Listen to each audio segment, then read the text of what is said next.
boys, dweebies, they all adore him.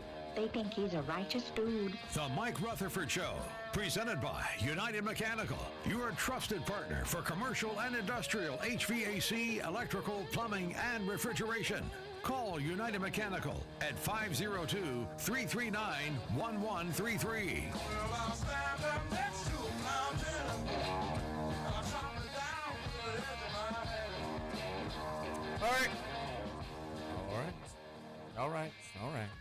All right. Welcome, everybody. It is Tuesday, February 24th. This is the Mike Rutherford Show, presented by United Mechanical and Nexus Plus. We're coming to you live from the world-famous University of Louisville College of Business Studios here in the heart of defeated, once again, Louisville, Kentucky. Cards fans, you can incubate your inner entrepreneur with U of L's top-ranked Innovation MBA. In 12 months, gain the confidence and the connections needed to spark your entrepreneurial spirit. Learn best practices from U of L's award-winning faculty, serial entrepreneurs, venture capitalists, and national business leaders, all while you're competing for thousands of dollars in startup funding and business plan competitions. Start your journey today. The first step is visiting business.louisville.edu. We are on the air today from 2:32 until 5:30 here on 1450 AM, 96.1 FM, streaming across the land, including on the Big X Sports Radio Louisville YouTube channel, airing live on WBNA Channel 21. You know what's better as the Big X? It's Mike Rutherford, along with Roman Kelly, Matt Childress in the house as well today. I do love the YouTube stream. It just has like a still picture of Matt, so it looks like you're just like frozen while Roman and I are moving around, which is great. It's okay. We'll figure it out. You know what we're talking about today? Another big game. Another, I guess, should have been predictable result. I'm just going to stop having good feelings, ever. There's no point at this stage of the season anymore to me having good feelings. I feel like I'm cursing the team actively. Roman had good feelings yesterday, which made me feel a little bit better about my own beliefs. I don't know what to do at this point. I feel like we've had this show 5 times already. We're about to have it again. You guys are already chiming in on the Gameday Mens Health text line, which is 502-414-1450. First YouTube comment already just says PK's not the guy. It's going to be that kind of day. Let's talk through it. Louisville falls to North Carolina 77-74 last night in Chapel Hill. A game with the Cards once again started off great. The middle was bad. The end was better. And then, unfortunately, it wasn't enough to get the job done. We'll discuss it for the next 3 hours. Before we do anything, though, we say hi to our guy, Roman Kelly. Give him a follow on Twitter, @RomyBean. He's producing the hell out of the show per usual. Roman, how are you? Doing all right. Tough watch last night. Best we can do, right? Tough, recoup this morning on what we did, what the team, how the team performed in that run, that drought we have. Just kept thinking about the buckets and decisions in that drought. Outside of that, though, I'm doing all right. Had a okay night. Turned that off. Outside of that, the night went pretty well from there. Didn't do anything too extravagant. Just hung out with the girlfriend, made some dinner, watched a little bit of TV. Today, did a little bit of rewatching there, and just had to cut it back off. Wasn't feeling it. Yeah. Been a little bit down. Yeah. Thought I'd be all right today, but don't even really want to have to go through that type of a game again. I don't think any of us want to do the show today, but we're going to. That's the job. If you want something that makes you feel a little bit better, I shout out to my guy Clay. I did a speaking engagement for the Soccer Shots people. The Soccer Shots coaches, they were having their little preseason convention before, I guess, the spring season. So, the guy who runs it here in town had said, I know that your kids had done it. Would you like to come in and talk to our coaches, kind of give them a little bit about your experience and talk to them a little bit? It was very, very good. Most people came up and asked how you were doing, said that they, had enjoyed you when you were part of the Soccer Shots world, and we're hoping everything was going well for you. So you got rave reviews from the Soccer Shots people. Love to hear that. A little bit of a pick-me-up there. Glad I could. Yeah, that's awesome. You left your imprint on the Soccer Shots world. Tried to do my thing. Tried to be as positive as I could. I mean, you're building the next generation up of young athletes, especially in the soccer realms. It's important. That's right. So, got to try to make your impact. You got to be a positive person in every aspect. Your legacy's still being felt. Producer Matt Childress is here as well. You hear him throughout the day on the Big X family of networks. Matt, how are you doing? Not good. Not good. Last night, after the game, I had a pretty, decent night. I went to I had a solemn trip to Waffle House Oh God. It was fun, picked it up to go. Obviously wasn't going to have that sad. Waffle House to go is a move. I don't think I've ever done it. That's the only way I eat it. Okay. I don't like. I'm not going to be the guy who's eating Waffle House by himself in the Waffle House. Solo Waffle House. Been there before. Not doing that. Sorry. Roman's not afraid. But it was okay. I lifted my spirits towards the end of the night. Got to hang out with the State of Louisville guys out at main event last night. That was fun. Today is the girlfriend's birthday, so we're gonna go out with her for tonight. So I have to cheer myself up somehow. So I thought I'd just let it all out for the first hour of the show. I did hear you on one of the shows when I was driving. I guess KRC, you were talking about how you guys are going out with her and her family for dinner. I would just be a full stick in the mud. Just like refuse to be happy about anything in front of the family. Just be like, damn it, Isaac. There's like you didn't make 1-3 for this. Like bring the whole mood down. Ruin the night. It's just like the scene from Forrest Gump when they're at the New Year's Day party, and then Lieutenant Dan, everybody's cheering. He's just sitting at the bar by himself, just the depressed. confetti falling. Yeah. That's yeah. Why we not call a timeout? I mean, that's what we're going to get into. Louisville loses last night. Again, the score 77-74. The Cards had a chance in the final moments to potentially send the game to overtime, which we will get into. I guess it's drama now with did Michael blow off Pat Kelsey and not? We can talk about that briefly. I don't think it's that big of a deal, although there is something to be said for the fact that it came up at all. But at the end of the day, we're going to have a lot of the same talking points that we had post-SMU, post-Duke, post-Virginia, post basically every single one of our conference losses. This was another big-time game where it felt like you had a solid opportunity to win. I don't know about you guys, just to start off here. I didn't think that North Carolina played incredibly well. No. I thought we defended well. You thought we defended well? For a good portion of this game, yes. I did not think that at all. I didn't think Carolina was especially crazy good. Thought Ryan struggled to defend well. I thought kind of everybody struggled to defend well, if we're being honest. I mean, we gave up, 40 points right at the basket, gave them, sent them to the free throw line, which they're a terrible free throw shooting team, 19 times. If you let Seth Trimble score 30 points, you didn't defend well. Seth Trimble shouldn't be scoring 30 points on anybody. And you know how I know that? Because Seth Trimble has never scored 30 points on anybody besides us last night, and he only made 1 3. We had 2 or 3 moments, though, where I felt like we picked it up and got back right defensively, got those stops at the rim. And we picked it up when we got down 16, when they were like, oh, God, I guess we don't want to lose by 40. When they came all the way back in the first half, after the drought, we started defending a little bit. I mean, the defense sucks. The defense is terrible. There's no way around it at this point in the season. And the worst part is having this conversation on February 24th. It's not going to get better. North Carolina shot 61% from the field in the first half. They shot 68% on twos for the game. They outscored us 40-24 in the paint. Every time we made a little bit of a run, when they needed a bucket, they got a layup. Because we can't guard anybody. And we don't have a rim protector, and we don't have dudes that can stay in front of people, and we're slow on rotations, and we still don't know how to defend the outside shot. It is beyond infuriating to watch this team try and defend at a high level for 40 full minutes. Yeah, they have spurts where they'll look better. For the most part, though, it's never good enough.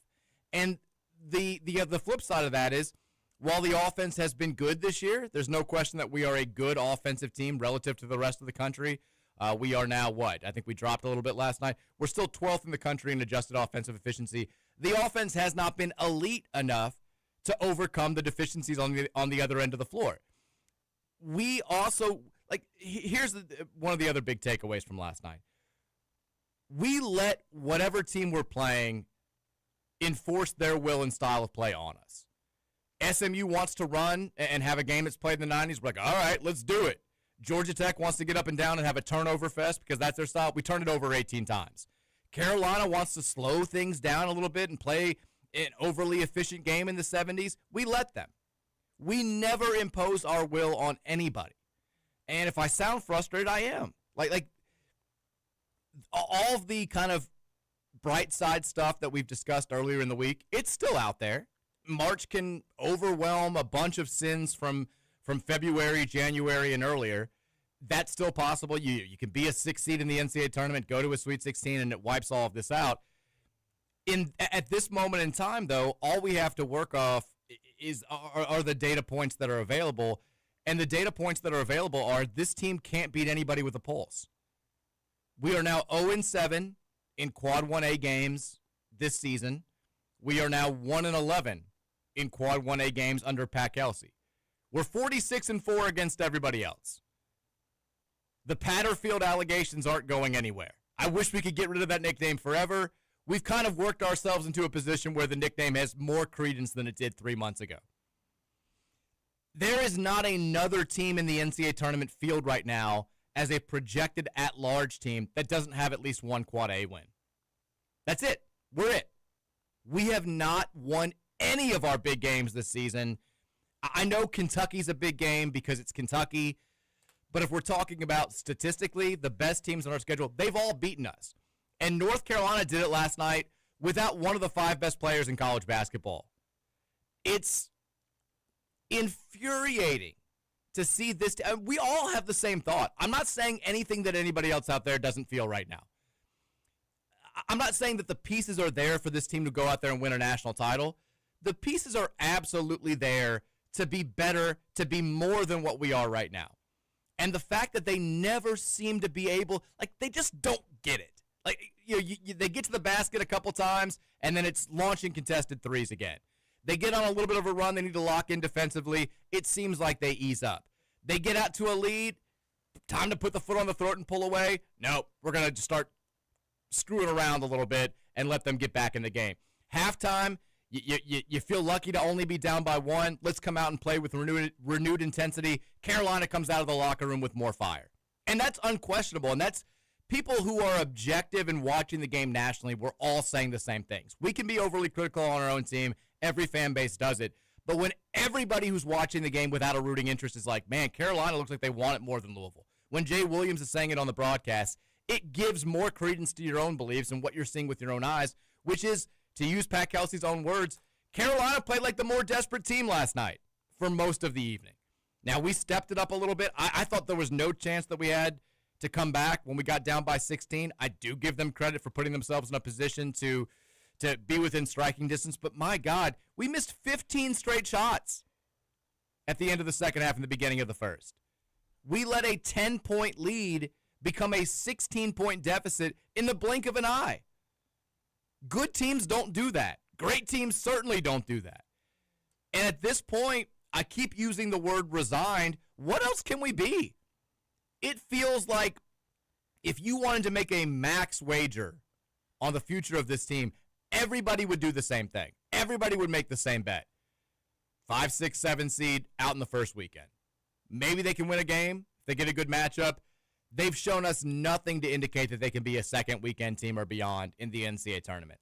And it sucks. It doesn't necessarily mean that Pat Kelsey's terrible and that we're never going to be good. It doesn't mean that they can't get hot at the ACC tournament or something like that. All we have to go off of, though, is the data that's available. And we now have almost 2 full years of data, and this is what we're talking about. I'm just frustrated. We keep waiting for this team to do it because we know that they can't. Again, I don't know that they can be Final Four good. I don't know that they can be Elite Eight good. We know that they can be more than what they are right now. And the fact that they haven't been able to get there is frustrating at every single level imaginable. I've talked a lot. Roma, give me your primary takeaway from last night. Are you as frustrated as I am, or are you taking more of a positive approach? I mean, I'm just as frustrated as you are. There's not a positive approach to really take here because we continue to do the same thing over and over. Now, I think that I kind of had less of an expectation of just how good we were overall for what the outcome of what the season could be. So it's still like, well, I didn't think we were overall going to be a team that was going to be winning our second game of the tournament type of a team. So it's that, like, the long scale horizon, I don't really feel that negative about. I still think we are a team that should be expected to win a game in the tournament. I still feel like this roster was made in a way that you have the hopes of a matchup for anything after that. Because you have Michael Brown Jr., you should be able to get to past what your resume's gotten you in winning that first game. Now, when I look into last night's performance, specifically, getting off to the way that you shot and defended in that first 9 minutes of the game, getting up to a 23-13 lead, and they looked lost offensively. They looked like they didn't really want to play defensively. And then you completely Matt emphasized this yesterday because he talked about this. It happened Saturday. It happened against Georgia Tech. You not just took your foot off the gas, to quote Matt Childress, you completely got out of the car and without parking it. You just left. I don't understand that. I do not understand what the one bad turnover, one easy bucket, and we completely lose every aspect of our composure. And I don't know if that's like, I thought we had a multiple leaders. I thought 6 or 7 guys portrayed aspects of leadership on this team, but in those moments, we lose all leadership. We lose everything we have when it comes to being a cohesive unit. And then Pat Kelsey and the coaching staff do nothing. They see it. You guys have been in these ranks of college basketball coaching for years. You know what's happening out there. You see these guys unsure about how their game plan and what they're supposed to do is going to work both ends of the floor, because you can see it in their decision making. You can see it in their passes. The passes lose the crispness. The assertiveness loses it. The positive hand claps after even something negative that happens to you in those little huddles loses it. We're looking over at the sideline every time we get a rebound. Like, what do you want us to do now? Everything loses it from there, and you can't do that as a team that's on the road. You can't do those in neutral environments. You can't do that in tournament environments. You are going to lose every single time. And if it takes you 10 minutes to turn the gas back on, guess what? You're still going to lose. You can't give up those kinds of deficits. I keep going back to what I said yesterday when I'm listening to you talk, because I agree.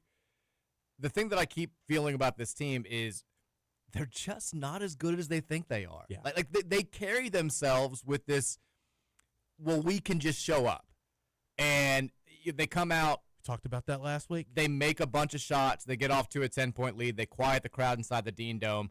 And you can almost see them be like, yeah, we knew it was going to be this easy. And then when the other team punches back, like, whoa, well, you can't do that.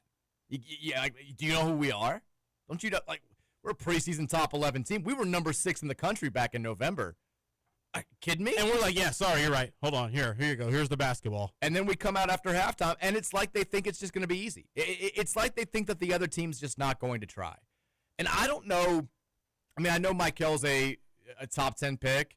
I know Ryan Conwell's scoring a lot of points. But, like, what have these guys – I hate to put it this way. Like, what have these guys accomplished at the college level in terms of postseason success that gives them this air of superiority?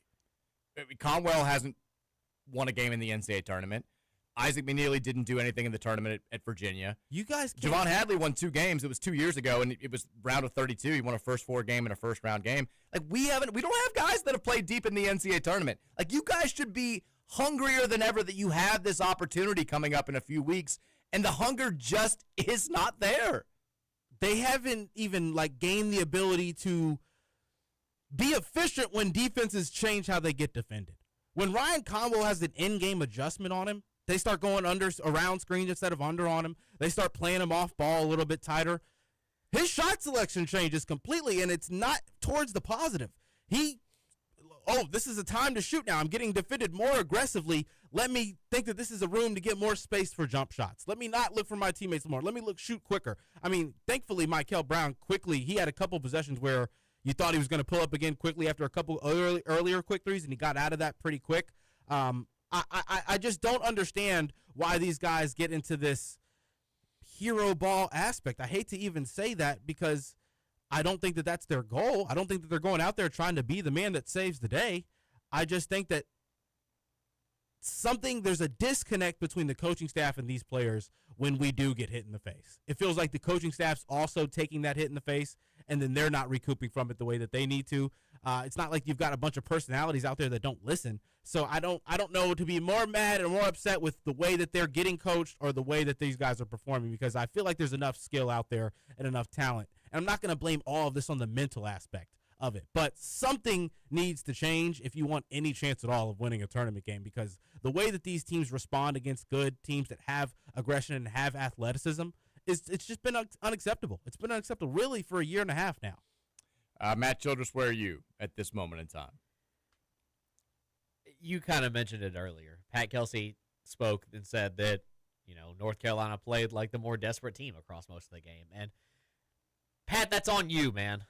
You're supposed to be the culture guy. You're supposed to be the guy that brings the that the team is bought in on. It's about whatever Pat Kelsey says goes. This is the energy in the locker room. This is the energy on the court. Whatever I'm doing, the team is replicating it. Like that is your philosophy. You're the player-led team coach. You're the guy who I don't need to take a timeout if we're going down on a run because I know my players are going to lock in and they're going to feel the desperation. Well, they don't. They just don't. Like I mean, yes, last night was the most frustrating loss we've had all season, and at least to me, in terms of where you were at, what you let happen. Yeah, congratulations, you responded a little bit, and you brought it back and made it close to a team that is a shell of themselves without Caleb Wilson in a game where they didn't play very well. I applaud you for that. Like, I stress that when we saw this happen against Tennessee, and we saw this happen against Duke and Virginia and Arkansas, well, besides Arkansas, all these matchups, you didn't have Michael Brown. And we kept talking to ourselves, what happens when Michael Brown is here? He doesn't benefit us defensively very much, but he really benefits us offensively. Can his offensive ability keep us in these games and keep it close and this and that? And we saw it last night. We saw that we got down to a huge deficit. It comes down where you go into halftime down 1, you come back, you give up a 17-2 direct run immediately that ends with a handoff to Michael Brown, Seth Trimble just jumping in the middle of the lane on the easiest steal I've ever seen, and then a dunk that, I mean, honestly, was the kill shot of the game. I was thinking, oh, my God, there's 15 minutes left and the game is over. Like, yeah. Michael Brown's throwing his hands up in the air, looking at the coach, wondering what the hell is going on. And then, congrats. We fought back here and there. But, I mean, it's just I can't fathom the idea that you are at the point where not only are the players not playing desperately, I feel like we're not coaching the game desperately. I think we're now at the point where, Pat Kelsey, I'm sorry, my guy, you're coaching for your job. This is the point where you stressed when you came to Louisville that you wanted to be in this blue blood program. You wanted to be at one of the highest points in college basketball. You wanted the eyes on you. You knew it came with some seriously hot takes. You knew it came with a hot seat really early. You knew what was expected of you when you took over the program after Kenny Payne. And you just push this stuff on us forever of how you're going to change it and how you're going to bring the culture back to Louisville and you love the community and this and that. Okay, well, you're coaching right now as if you fully know you're going to be here next year. As if you fully know that, well, I get to go again next time. And, I know there's an issue now, but we'll figure it out next year. I know we don't have any recruits or anything, but I'll get a good transfer portal and we'll completely restart over. Man, it's just so frustrating to sit here and watch and feel like I'm a guy who I'm only 5'4", 5'5" if I'm wearing nice shoes with no athletic ability in this 27 years of my life, that I feel like I would go out there and put a better performance on, at least because I would care more than what this team and the coaching staff is putting on the court night in and night out. And that's how I felt last night. I mean, it's tough. The best case scenario for Louisville moving forward, not this season, but just long term, and I think we all agree on this, is Pat Kelsey being the guy. We all want this to work out. I think we're all sick of, if you're not sick of it, I don't know what's wrong with you. I think we all should be sick of coaching search talk and coaching search radio. And the thing that you want to avoid, this got brought up several times over the last 2 or 3 years, you don't want to be Indiana, where you're in this seemingly endless cycle of, we think we've hired the right guy, he's okay for a couple of years, oh God, it's year 4, it's year 5, this guy sucks, let's find the next guy who's going to be the guy. And we're just they've done it like 5 times now, and they haven't been back to a Elite 8 since 2001. That's the big fear at this point. So you don't want to pull the plug early on Pat Kelsey. You want to give him ample opportunity to prove that he can be the guy. The problem is you got to give us something, man. Like, you've got to give us something that we can point to and say, here's why. Not just that you can get us to the NCAA tournament on a consistent basis. That's not the standard. You've said it yourself. The standard is the standard. We need you at some point in your career at Louisville to win national titles, to make Final Fours, to win conference championships. And are we still relatively fresh into the process of you being the head coach here? Sure. But you've got to give us something, even if it's small, to point to and say, this is why I know he can do that. The turnaround stuff from last year now, that's kind of yesterday's news. And also, we didn't beat great teams last season. And now all of a sudden you're looking up and we've got 3 regular season games left. And everybody's wondering, we wanted the smoke in the non-con. We kind of got smoked by the best teams on our schedule. prove to us that you can be the guy. Not just to get us back to the tournament, but to win championships. He's got kind of a month to do that, or all options are on the table going into year 3, and the offseason conversations are going to be markedly different than they were a year ago. Obviously, much more to say on this. We got to go to break. When we come back, more on the losses at Sad Music Tuesday now on the Rutherford Show, 1450 The Big X.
Welcome back in. 3 o'clock hour, Rutherford Show, 1450, 96.1 Big X Sports Radio. I think we've somehow set a new record for most text in the first segment of a show. I mean, I just looked down. It was like we had like 45 texts in the first 5 minutes. So we'll get to you guys momentarily, I promise. 502-414-1450 is the Gameday Men's Health text line. Quick update after last night's game. If the ACC tournament started today, Louisville would be the 7 seed in the ACC tournament, which means we would play the late game on Wednesday, the second day of the tournament. We would play the winner of 10-seed Cal and 15-seed Pitt. If we were able to win that, we would then take on 2-seed Virginia in the late game on Thursday in the quarterfinals. If you're looking for a silver lining, we always make the comparison to 2012 and say, magic can happen out of nowhere. Louisville was the 7th seed in the Big East tournament that year. Won the Big East tournament, went to a Final Four. I'm grasping for anything at this point. The pivots are becoming fewer and more far between as we get deeper into the season. The Cards dropped to 9-6 in the ACC after last night's loss. 20-8 overall in the season. They fell to 17th on KenPom after being 15th yesterday. If you're looking at the net rankings, the Cards only fell one spot down to 14. But we mentioned the issues with Quad 1A opportunities. Now 0-7 on the season, 1-11 under Pat Kelsey. They also have not beaten a top 25 team on the road since January of 2020. It's these types of stats you were hoping we would erase a lot of them this year. And unfortunately, up to this point, it just has not happened. The good news, you get another opportunity on Saturday. Clemson is, as of right now, a Quad 1A opportunity. They've lost 4 straight. We've never won at that building. Chance to exercise some demons there. And look, we don't lose on Saturdays, folks. 11-0 on Saturdays, 9-8 on every other day of the week. If we can just get that Thursday-Saturday draw and figure out a way to win on Thursday, pencil us in for the Sweet 16. This team does not get beat on Saturdays. Mike Rutherford here with Roman Kelly and Matt Childress as we continue to break down the action from last night. One big thing that we did not get a chance to touch on in the first half, and Roman sort of alluded to it, that really, and Jay Williams, for as much as I think he isn't great sometimes, I thought made it a good point. This team's inability to recognize what the defense is giving them and take what the defense is giving them has become exponentially frustrating as the season has gone on. Last night, Louisville gets off to a hot start from beyond the arc. Conwell knocks down a couple of threes. Michael knocks down a couple of threes. McNeely gets a couple of good looks, still doesn't make them. Javon Hadley knocks down a 3. Adrian Woolley knocks down a 3. And Hubert Davis correctly says, all right, we're going over every screen. We're playing up on every shooter. We are forcing them off the three-point line. We're running everything into Henry Vasar. And we've got capable drivers. We've got capable basket attackers. Michael Brown should be able to get to the rim at will. Ryan Conwell is an adequate driver and finisher. We've got other guys that can make that happen. The amount of times that they refused to take that opening and instead opted to pass the ball around the perimeter and then force a contested shot, or when they did gain that advantage, driving straight into a 7-footer as opposed to dumping the ball off to Kenai Roots or somebody else for an easy bucket, was beyond frustrating. And I think that's a thing that we've seen with this team. They're constantly trying to force a round peg into a square hole. They come out there, we know the game plan is take a bunch of threes, take a bunch of twos at the rim, threes and dunks. That's the goal. Sometimes teams are just going to take the 3 away. And you can't force it at that point, even if you've got great shooters, because we've got really good shooters. What we found out is we got guys that struggle, though, when they're taking heavily contested shots, as most shooters in the country do. And that's not a better offense than making an active effort to beat your man off the bat. And Carolina's guards outside of Trimble are not good defensively. We should have been able to cook them all game and get to the bucket and make adequate plays. Michael Brown, Ryan Conwell, instead, when they were driving more times than not, they took overly complicated layups. They drove right into Visar and lost the ball, or they just stopped and kicked the ball back out, and we reset the entire possession. I don't know what the fix is for this at this point. We've got 3 games left in the regular season. It seems like the system is being overly forced. Are you guys seeing what I'm seeing? Roman, you go first. Yes, I mean, we knew, though, that that's what UNC wants to do. That's the way that they've been defending all season long. They want to try to get guys to dribble into their bigs. They want you to make decisions down in the paint that make things complicated for them so they can kind of regroup themselves and scramble on the defensive end. If you do go and make those kind of errant passes. And if it's not, as soon as a possession resets and it's not Michael Brown or Ryan Conwell being the decision maker with the ball, we're at a disadvantage more times than not. And, I mean, I've said it all season long. I don't necessarily love the mid-range shot in college basketball just because I don't know how many young guys truly practice that in this day and age. We saw Michael take one in this game. Michael took one. He also took a didn't go floater for it. when he had to. That's what I would say. Ryan The Conwell, mid-range, we don't have to be mid-range shots to take twos. Take floaters. Take 8-footers, you know? Here's my thing. Ryan Conwell, if you're going to buy into this Pat Kelsey system and say, I'm only taking threes and layups, understand that you're not a good decision maker with your right hand, man. Yeah. You can't go into a 200-pounder, 200-plus pounder with your right hand and expect you're going to get an efficient quality look. He doesn't use his right hand enough for someone that doesn't have a floater. You've got to get to that floater if you want to use your left hand at will the way that you do. I mean, he's had great finishes with his right hand in fast break and ones. In the half court, he has to get by his man. He's making a decision with a defender on him through like two different defenders giving him contact. You're not gonna. That's not a quality look. Those are what we kind of settle for if it's not a three. When we are in those kind of back and forth, defense has been amped up, intensity's been amped up aspect of a game. I don't like it. I know this team didn't do that last year. Terrence Edwards Jr. did that for about a month, and that was it. And then he stopped doing that. So I was about to say real quickly, you know who didn't just settle for threes and layups last year? Terrence Edwards. Like he got a lot of layups, took a lot of threes. He also would take that little 5-6 foot push shot later in the season, developed a floater. He got a lot of points scoring that way. And I know he's got more size than guys like Ryan Conwell and Michael Brown. The head fake was lethal. Yes, like we have guys that can score in that area as well. And the fact that we just ignore that area of the paint every single game, it's beyond maddening.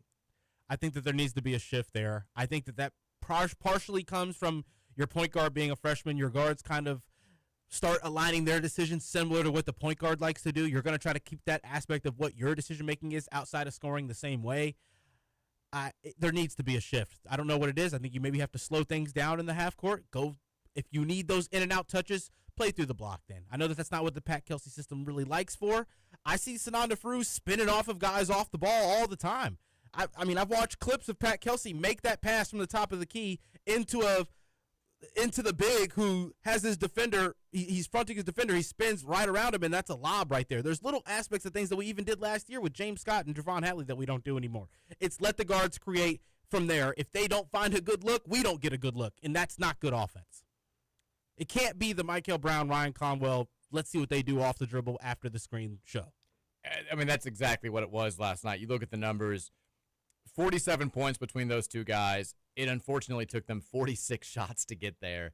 Neither one shot the ball particularly well, although Michael got hot from the outside at a point.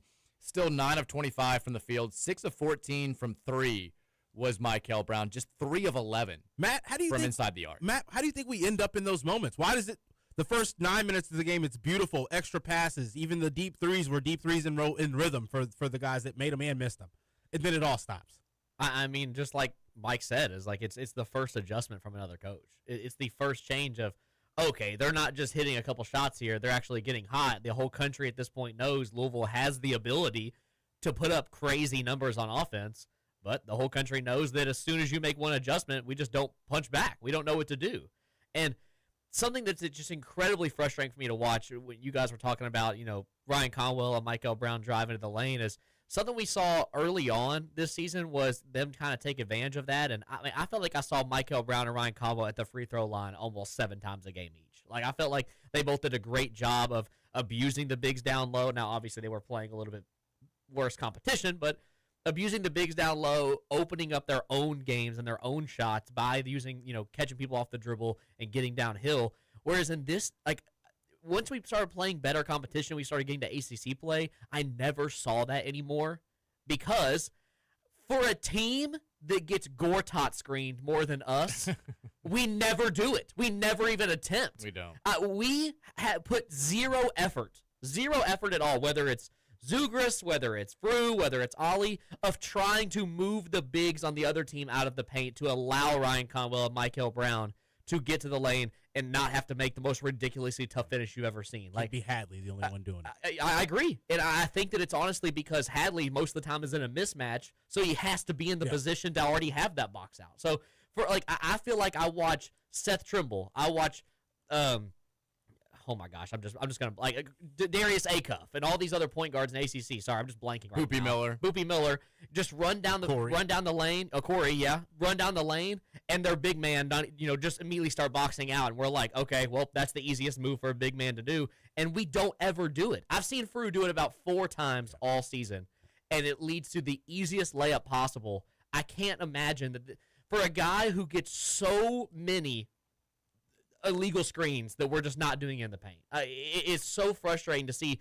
every single time we drive downhill and we run downhill that Michael Brown and Ryan Conwell have to go into a 7-foot big in the chest every single time. We had tried to do more of the stealing, I feel like, in recent weeks. And you're right. Hadley does it really well. He recognizes it all the time. It seems like our other bigs don't. they just don't. And we can't. When we're playing good teams, it always seems like our baskets are coming more difficult than their baskets are coming. And that's always the mark of kind of it's a predictive mark when you're watching games. When one team is having an easier time getting easy shots or scoring than the other team is, more times than not, that's going to bear itself out over the course of the game. And last night, I mean, even when we were going, when it was back and forth in the first half, there was a point about midway through that first half where they were getting points a lot easier than we were. And it just seems like we don't have a pivot. Another thing I've noticed in the last 2 games, partially because I got to rewatch the first half last night, and the comparison I have from what we do offensively in the half court from this season and last season, it's the sets we used to run last season. One, we ran more of them, and people think that we're not really running any of them at all this season, and we are. We've had a great success on a good amount of them. We ran them for multiple players last season. We ran them for Noah Waterman to get open. We ran them for Javon Hadley to get open from 3 and for looks off the ball into the paint. Ideally for Rain Smith as well. Even Chucky Hepburn, we had ran them out on the perimeter for him to screen, him receive a screen and run off and catch things off of the catch for open looks. Not a lot of them. He more times than not chose to dribble, but we ran sets for everybody to get clean looks. We only run sets right now for Isaac McNeely. Everything else is just a screen or something, a subtle movement to get Michael Brown or Ryan Conwell the ball with space to go attack. We don't really run much for them to get open looks as jump shooters. And at this point, I think we need to look into that more. James Scott became a better passer towards the end of the season last year because we started running so much for everybody. He had to pass the ball in so many different options. We can't have 2 guys being the decision maker at this point in the season. It's made so many different other players on this team complacent as offensive attackers. They know that this isn't their option as the set. I'm the third look here. Even if I do get the ball, they're looking for one of these other guys because that's who's been the one that's making the decisions all season long. Last season, we didn't care who it was getting the assists. That's why we had multiple games with multiple players getting 3, 2, 3, 4 and assists. We don't get that this season. I get that last night is a game where it gets slowed down. They're trying to slow our offense down, so there is more dribbling. Why are we not running like you still got to have more assists than 9. Ryan Conwell is a better catch and shoot 3-point shooter than he is off the dribble. Why are we not running those sets in the corner for him to screen, receive a screen, and get open on a cross-court pass? The ball stuck last night way too much.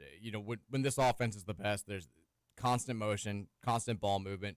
9 assists on 26 made shots is bad for anybody. It's especially bad for a team that runs the style of play that we do. You're not going to beat many teams having 9 assists on that level of made shots. Let's talk about the end of the game. Louisville gets it down to 3. It should be said. We're not going to do the whole, at least they fought back. I heard that Kelsey spiel last night, and I almost puked a little bit because he was like, I love the fight. I love the grit to fight back. I was like, this sounds like something we've heard 2 years ago. I'm not going to get into it. But sounds like Boston College all over again. I did not love it at all. But we do get ourselves into a position where we're down 3 with the ball, approximately 20 seconds to play. And Michael Brown, tough drive to the basket, takes a shot, looks like he gets fouled, doesn't get the call. I wouldn't even say it's a 50-50 call. I felt like it was more of a 75-25 call. I think you usually are going to get that clear bump called, but misses the shot. Carolina gets the ball back, and they have a chance to ice the game. They don't, but they have a chance. Pat Kelsey says after the game he was looking for a timeout to be called. He was doing the thing where Michael crosses midcourt. He points the spot on the floor where he wants him to call the timeout, and Michael either doesn't see him or just ignores him and goes to the basket. Wrong cue. I'll just say I don't think this is a gigantic deal. I still, though, do not like Kelsey bringing it up after the game. Because here's the thing.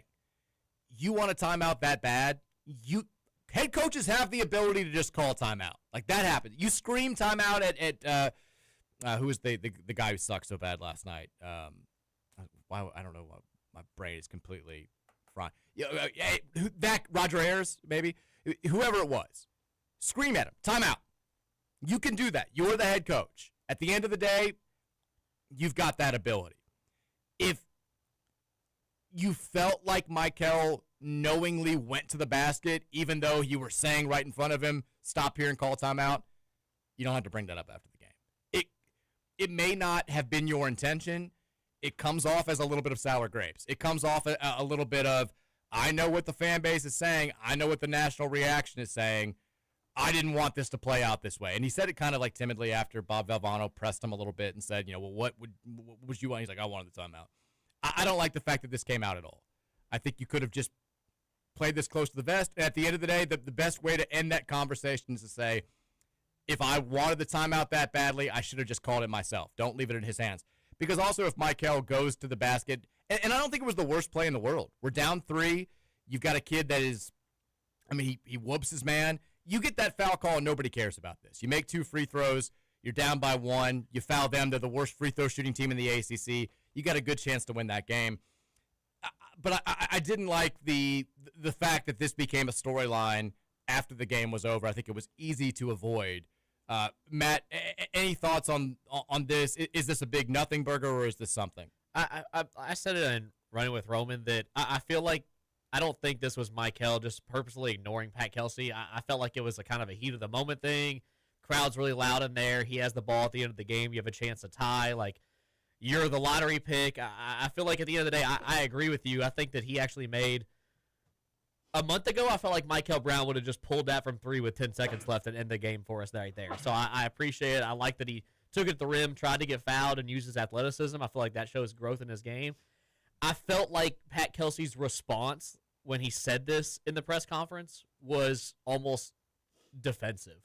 Almost Same. like I have to back myself up that, no, with everybody, like, why'd you call a timeout? Why are we running this immediately? Like this and that. A bunch of hindsight stuff, right? And when he got asked about it, it gave me the feeling of, I don't think he was particularly trying to say that Michael did something wrong, but I wanted the timeout. I was, that was a mistake, but he was just being super defensive about it. And I think that, like you said, he could have just worded it a little differently, and it wouldn't even have been a story. Just doesn't need to come up. Like, just I should have called a timeout. Done. I don't look much into what he said about it at all. I think that definitely, though, the timeout is the right call there. Get everybody down there. Get all of your chances at an offensive rebound down there. Call something. Set something up that gives you a chance at a really clean look 2 or 3 seconds into there and give yourself a chance at an offensive rebound if you miss and good time to foul. I was surprised because when I went on Twitter after the game, I actually felt like I was a part of the minority in the sense that I liked what Michael Brown did. I was fine with it. If you're not fouling, that's what you have to do. We had more time than, we didn't have 4 seconds left, right? We had a little bit of time where you could tell that he kind of wanted to go for like a 2-for-1 aspect, like in the NBA. Whereas if I can go down here, get downhill really quick, which he did, he beat his dude off the dribble immediately. If I can get fouled, we don't need the 3. But like I said, a month ago, I would have seen Michael Brown pull up from 25 feet with 10 seconds left. Yeah. And it's like, well, this is our game right here. Hopefully it goes in. I felt he made a good decision. And so it was one where when I went on Twitter after the game, I was surprised to see how many people were angry about that. Same. I get the timeout was an issue, but with Michael at least, it was surprising. I mean, the only other thing that I would have at least thought about if I was Pat Kelsey is when Carolina had the ball, and I guess it worked out well enough because they didn't score on this possession, but when Carolina had the ball with like 48 seconds left, they're such a bad free throw shooting team. I would have thought seriously about just fouling them there and saying, if they make 2, we're in the exact same boat as if we'd given up a bucket, which was a increasingly likely possibility based on the way we were playing defense, and we have an extra 30 seconds to operate. And if they miss 2, boom, it's like a turnover with no time off the clock. They chose not to go that route. I mean, I guess whatever, fine. It just seemed like we could have done some things differently down the stretch. is there if we're going to play, we've talked a lot, and the text line's going to take over, and I think we can all pretty much guess what those texts are going to sound like. If there is a positive to take away from last night's game, I know it's going to be dwarfed by the negatives that are out there, but Roman, is there something that you point to and say, I feel good about this at least? No. No. Because, like I said, I shouldn't have said we defended well. I thought you defended well enough to win this game. I think there was enough spurts of moments where you got enough stops. You forced them into enough tough threes. Outside of the Trimble tough baskets, hats off to a couple of them. Bad rotations on a few of them because you just expect your guards to get beat at that point in the game. You have to see it coming. So why is there not a big to meet them at the basket and make it a tougher two? You can't go on a drought of a run like that. I don't care if you were resilient at the end. You put yourself in that spot. You dug the hole right there. Didn't like the substitutions coming out of that drought as well once you tried to fix it. The resiliency is the expectation of a team at this level. Sure. I guess, yes, we haven't seen it against a lot of good teams that fight back in the second half after you get smacked around in the face due to your lack of adjustments. Like I said, that's your own doing. It's not like you went out there and somebody hit a bunch of threes in your face and they were having an unreal night like we've seen us go up against a couple of times. You lost to Seth Trimble. What did we say on yesterday's show? Visar getting 16 and 10, that's not going to kill you. You got and by the way, Visar, what do you have, like one rebound? Yeah. He didn't do much last night. 12 points, 2 rebounds for a 7-footer. He literally just went down the paint and stood in somebody's way. He finished with the game he had, I guess technically. He had no blocks, technically. The Stevenson kid had a couple, but he did alter a bunch of shots. But what we kept saying was the supporting cast can't light you up. You can't have a guy that averages 9 points going off for 19, 23. 7 points from their bench. We had a 13-point-per-game score and a guy who's never been known. He's basically a slightly better Kobe Rogers, and he goes out there and scores 30 on you, where you just it's Seth Trimble. I hate to do this. He's a fine player. He should not be going 11 of 16 from the field against you and beating you with layups and free throws. If you can't guard Seth Trimble, what hope do we have of shutting down an explosive guard in the NCAA tournament? It was a deflating thing to look back on. Having said that, Matt, I'll pose the same question to you. Is there a positive to be gleaned from last night's game? Hell no. No positives at all? Not at all. Okay. I would sit here and do the whole, I love that they fought back. I loved it. But you know what? I said it earlier. We had the issue with Duke and Virginia and Tennessee because Michael Brown was out, and we had the question of, what if Michael was here? How different would this look? We all asked this question 100 times. We saw it already. We played Arkansas. Michael Brown was in that game. We got down huge. Michael Brown basically single-handedly brought us back and made that game winnable. He did it again last night. We had a couple good shots from Ryan Conwell down the stretch, but we saw what this team is like versus top-tier talent with Michael Brown. That is it. That is it. The one piece of this game, I feel like it's not that difficult. Just don't get down by 16. Just don't. Just find a way. I said it last night talking to somebody. I was like, dude, if they go on a 10-0 run and our defense isn't stopping, shoulder check somebody. Make them beat you at the free throw line at least. It seems like they just rolled over and let it happen, and then we got lucky after that run. It seemed like UNC kind of took their foot off the gas. They started pulling up stupid threes that were contested, missed a couple shots, we forced a couple turnovers, and then we woke up, we're like, oh, we're only down 9. We actually might win this game now. So it was one where I couldn't even enjoy the comeback because it felt like UNC just gave it to us. That was the most frustrating thing is, we're within striking. We have a nice little run where Conwell gets the N1, hits a 3, and we get it back to 10 or 9 or whatever. And then Carolina's they're begging us to take the game away. They're missing shots finally. They're having, that's the best team in the ACC when it comes to not turning the ball over. They have a few uncharacteristically terrible turnovers, and we're still just like terrible offensive possession, or when you finally do make a shot, you let them go right to the basket and have a layup. It was just, this team cannot get out of its own way. There was also a play late. The moment that defined where we are with this team in terms of frustrations to me is we get it down to 5 with a minute and a half left or so, and Ryan Conwell just smacks. Yeah, just fouls him. Just takes a smack and looks at the bench is like, I know, my bad. You've played high-level college basketball for 4 years. How are you making that mistake in that moment? Like, it just, good teams don't do that. Like, don't do that. When he did that, there was a point where I was thinking, was this the strategy? Where so did I. We all reacted like it was a foul 4 minutes into the game. I was like, I know they're not a great free throw shooting team, but I feel like this is a little egregious. But he did it to like an 81% free throw shooter, and then right away he's like, yeah, I know. I'm like, this is the game. There's a minute and a half left in a 2-possession game. What are you doing? Oh, my God. All right, we've said our piece. It was not overwhelmingly positive. It's your turn now. Gameday Men's Health text line. You guys are up next, 502-414-1450. We'll also take comments, I should say, from the YouTube chat. Your thoughts after the break. It's hour number 2. It's next here on 1450 and 96.1 Big X Sports Radio.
I'm still learning to love,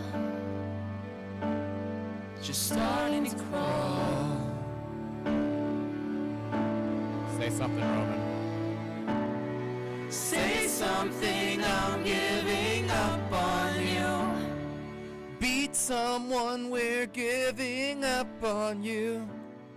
I'm sorry that Oh. I couldn't get to you. I think the better part of that song to play is where they're like, I'm becoming so numb. Yeah. I think that's where we are right now. It's a weird thing because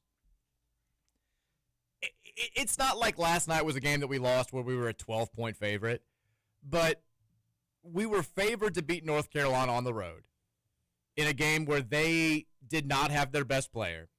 They'd been, the one team with a pulse that they had played without Caleb Wilson, beat them by 24 points. Granted, Henry Vasar also did not play in that game. It's the way that it looks, though. It's not necessarily the results. It's not as cut and dry as, well, you were a 3.5-point favorite. You lost by 3 on the road to a team that had not lost a home game all season long. It's just there was nothing about what Carolina did that should have had as much of a positive impact against you as it did. And I think we're all now we're all coming to the same place, which is it's very difficult to envision that type of special March run that we all were envisioning back in November. I'll go back to what I said, I think, on yesterday's show. At the end of the day, I hate to minimize things to this level. I hate to boil it down to this level. The one thing that Pat Kelsey has to do, doesn't solve everything, doesn't fix everything, doesn't instill a world of confidence in him or the direction of the program moving forward, but it's a necessity. You got to win a game in the tournament. You've got to win a game in the tournament. It doesn't mean it's like, oh, it's a crazy successful season now that we advanced to the second round, but you've got to do it. You've got to give the fan base that experience. We haven't been able to pencil ourselves in to that first weekend, that Saturday or Sunday, since 2017. We were all living different lives 9 years ago. It is past time. If you can at least, at the bare minimum, give us that, it's going to be a tough offseason. And there's not going to be much for even your most ardent supporters to point to and say, this is why I know he's the guy. You got to get that done. And right now, it's looking a little dicey. Gameday Men's Health text lines 502-414-1450. It is the Mike Rutherford Show presented by United Mechanical and Nexus Plus. Matt Childress has exited the building, left his water behind, per usual. Matt leaves stuff behind a lot. He does. He'll leave his glasses behind. He and water Spears. bottle behind. I mean, glass every day. The glasses are over here. I'm like, how do you forget your glasses, man? It's like my wife with her phone. She uses that Apple Watch as a crutch. She's got like the phone finder on her Apple Watch. And if I hear that noise once a day, I hear it 75 times a day. And I'm like, you put it down right next to you 7 seconds ago. You don't need to find the find. You don't need to use the finder. It's right there. You just put it down. That's Matt. A lot of similarities between Matt and my wife. Roman Kelly's still in the house, though. He'll be here for the next 2 hours. You guys are ticket punching from 5:30 to 6, correct? Yes, sir. I'm excited for Thursday's three-man front because we got some new UFL rules Great news. today. Yes. 4-point field goals are out there, Roman. I like it. Madness. It'll be interesting. I think it'll be an interesting factor that changes this and separates this league. I think it'll come back to bite teams, but they voted on it. They want it. It'll be a difference. It should be exciting. Kind of weird to have all these big rule changes. Like the season kicks off in a month. Kind of tough to adjust to it with I'm with a month surprised to it took go. them so long to kind of come out with it. But. Yeah. All right, let's get to the text line, 502-414-1450. A reminder, Gameday Men's Health, redefining men's wellness. No shortcuts, just results. Testosterone, peptides, weight loss, sexual performance therapy, and more. Visit GameDayMen'sHealth.com today to see what they can do for you. I mean, you knew it was going to be like this. I mean, when I glanced down and saw the text that were floating in before we even did the intro, I was like, it's gonna be one of these days. Texter says, hey, Mike, I don't think there's a lot else to say at this point, except I've become resigned to a disappointing finish. We're 2 weeks away from the ACC tourney. It feels like at this point we'll lose at Clemson and Miami and fall to the 8-9 line in the ACC tourney and get blown out by Duke even if we win. Then we're going to repeat that path in the NCAA tourney, probably in the same spot. Kelsey needs to make major adjustments on his philosophy and roster construction in the offseason, and he's probably going to lose the faith of big NIL support that had us hyped up as a top 10 preseason team. This season has been a total letdown, and there's no way to cut it. I mean, there's no denying at this point, regardless of what your own preseason expectations were. This was a team that was picked to finish second in the ACC. It was a team that was picked 11th in the preseason AP poll, and a lot of people saw them as a Final Four either pick or a Final Four contender. With 3 games left in the regular season, there's no other way to slice it. This team has been a disappointment compared to preseason expectations. Having said all that, if they have a memorable run in Charlotte and then win a couple games in the NCAA tournament, can that wipe all this away? Sure. That's the part of the beauty of college basketball. But it's becoming more and more difficult to envision a scenario in which that takes place. Every game they play, it seems like we're all losing a little bit of faith just because how many times do you see a team that has had the same negatives popping up consistently for over the course of a 4-month season just magically fix those problems when the stage gets the biggest. Doesn't happen all that often. It feels like our only recipe to a Sweet 16 run or beyond, outside of crazy things happening and like a 14 beating a 3 or whatever would need to happen, is Michael and Conwell go nuts and we play a team that has a bad night. That's the only way that we can beat a good team. If you don't like it, prove me wrong. Got a couple more opportunities. Texter says, Mike, what do you want for Christmas? I'm getting ready to get rich. I'm going back to Kenny Payne mode. Stop this.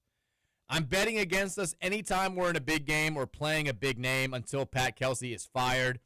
I also want to apologize to Michael Brown and Ryan Conwell for wasting their time since we don't know how to evaluate talent and build a front court around them. Heck, who's to even say if we had the right pieces we would win anything with this crap system? Can you say 9 seed, out first round? One more thing, if Kelsey is not going to change anything, why should he get a third year? I can't take this another year. Go Cards away. I don't know if you mean anyway or away. See, I'm not there yet. Don't get me wrong. I am remarkably disappointed with how this has gone this season. But I'm not going to punt on a coach after year 2 when he took us to the NCAA tournament unexpectedly in year 1. I think deservedly won ACC Coach of the Year. And year 2 has been a disappointment. But even if we are like a 6 seed, 7 seed that gets beat in the first round or the second round, I can't get myself to a point where I'm like, he doesn't deserve a third year. Who's to say that year 3 couldn't be a dramatic turnaround? Is it getting more difficult to picture that? Sure. I think there are things about where we are right now and what we need to do moving forward that are very concerning, but you got to let things play out. I'm not near to that aspect either yet. I think that when you have a player like Michael Brown, there's still a chance for not necessarily anything, but a lot of great stuff, a lot of positive things to still happen. I think that when you do have a team that on its best night can shoot better than most teams constructed right now, you still have a chance for something out there. And I think that maybe I struggle with, I go back and forth with like, how many times can you not have a great roster? Can you construct a bad roster? And I give you the benefit of the doubt because you didn't have the top team, the top couple of, a top 10 team in college basketball, but you were still able to do this, that, and the third before you not building that roster is also an issue, because I go into thinking about 2026, like, I mean, there's more chance for next year's roster to look like last year than this year. With the 100%. And for the expectation to be lowered strictly because of that. I think that we're, in terms of that excitement of the guard and PGU, you're already looking at 2027 in terms of commitment. So, I mean, I'm not going to sit here and say he deserves to give it a few years and learn how to do it at this level when he hasn't shown anything from the past that says he can at least. There's still that opportunity, though. There's still a chance. You could go and beat Duke in the NCAA or in the ACC tournament. Say Duke loses to Miami or somebody, and we win the ACC tournament, right? Now, how do we feel going into the tournament? Even though it wasn't Duke we beat, ACC championship winning coach. He won the ACC championship in the second season. How many coaches have gotten to say that? Right. There's still a lot of different scenarios that can play out in the next month that could change a lot. And I know everyone's thinking the same thing listening to that, where they're like, we keep saying, well, they could win their last 5 games. They could win this game. They could beat Duke at Cameron. They could do all, and it just never happens. I get it. They haven't given us reason to believe at this point. They haven't. If Kelsey's message and the players' message is, you got to stick with us, you got to make us believe, or you've got to believe that we know we can do this. You haven't given us anything to point to and say, this is why I still think they can go out there and win the ACC tournament, or this is why I think they could beat a really good team in the NCAA tournament. Fair. Every time they've had that opportunity. But it doesn't mean that it can't happen. It just means that it feels to all of us who've watched this team play from start to finish that it is less and less likely, increasingly unlikely yes. after every data point that we get from this team that it's actually going to happen. I think if we're talking about the new goals for what needs to happen between now and Selection Sunday, lowered expectations. Like my new thing is stay above the 7 line. One, I think the 10 seeds are going to be a lot tougher than the 11s or the 12s in the first round. But the bigger thing is I don't know if there's a 2 seed that we can play with. I think there are some 3 seeds that we could play with if we have a little bit of momentum and play our best. You got to stay above a 7, though. I don't think we have much of a shot to go to the Sweet 16 at all if we're a 7 seed, and the odds of us getting beat in the first round again increase dramatically. This team needs to do what needs to be done to be at least a 6 in the NCAA tournament. It's not; these aren't the types of conversations that we were hoping to have in late February, but it's where we are. Texter says, 502-414-1450. This is Trevor's stepdad. The Riddler needs to stop calling for Josh Hurd to sue for the banner for now and call for someone to sue Isaac McNeely for his NIL money back. Also, how cool would it be to have a big man worth a bleep? I mean, we all were like, this is an Isaac game last night, and, I mean, no points at all.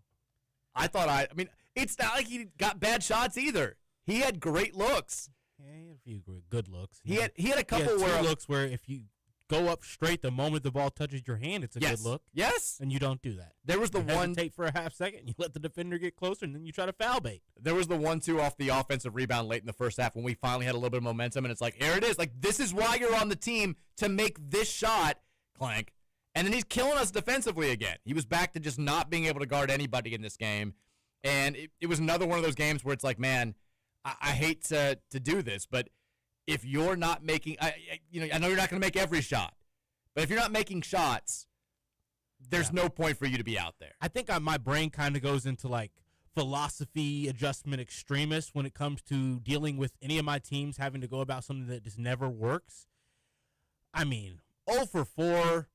Trimble's got 26 points or whatever, 22 points, 33 points, whatever it was at that point. Take him out. Bring Woolley in. Say, Woolley, I don't even expect you to shoot right now. Just face guard him the entire length of the court. Don't let him score another bucket. We don't need McNeely's lack of defense and no shooting out there in those moments at that point. Like, I would rather see some crazy adjustment like that, just continuing to try to force it. And here's why, Mike.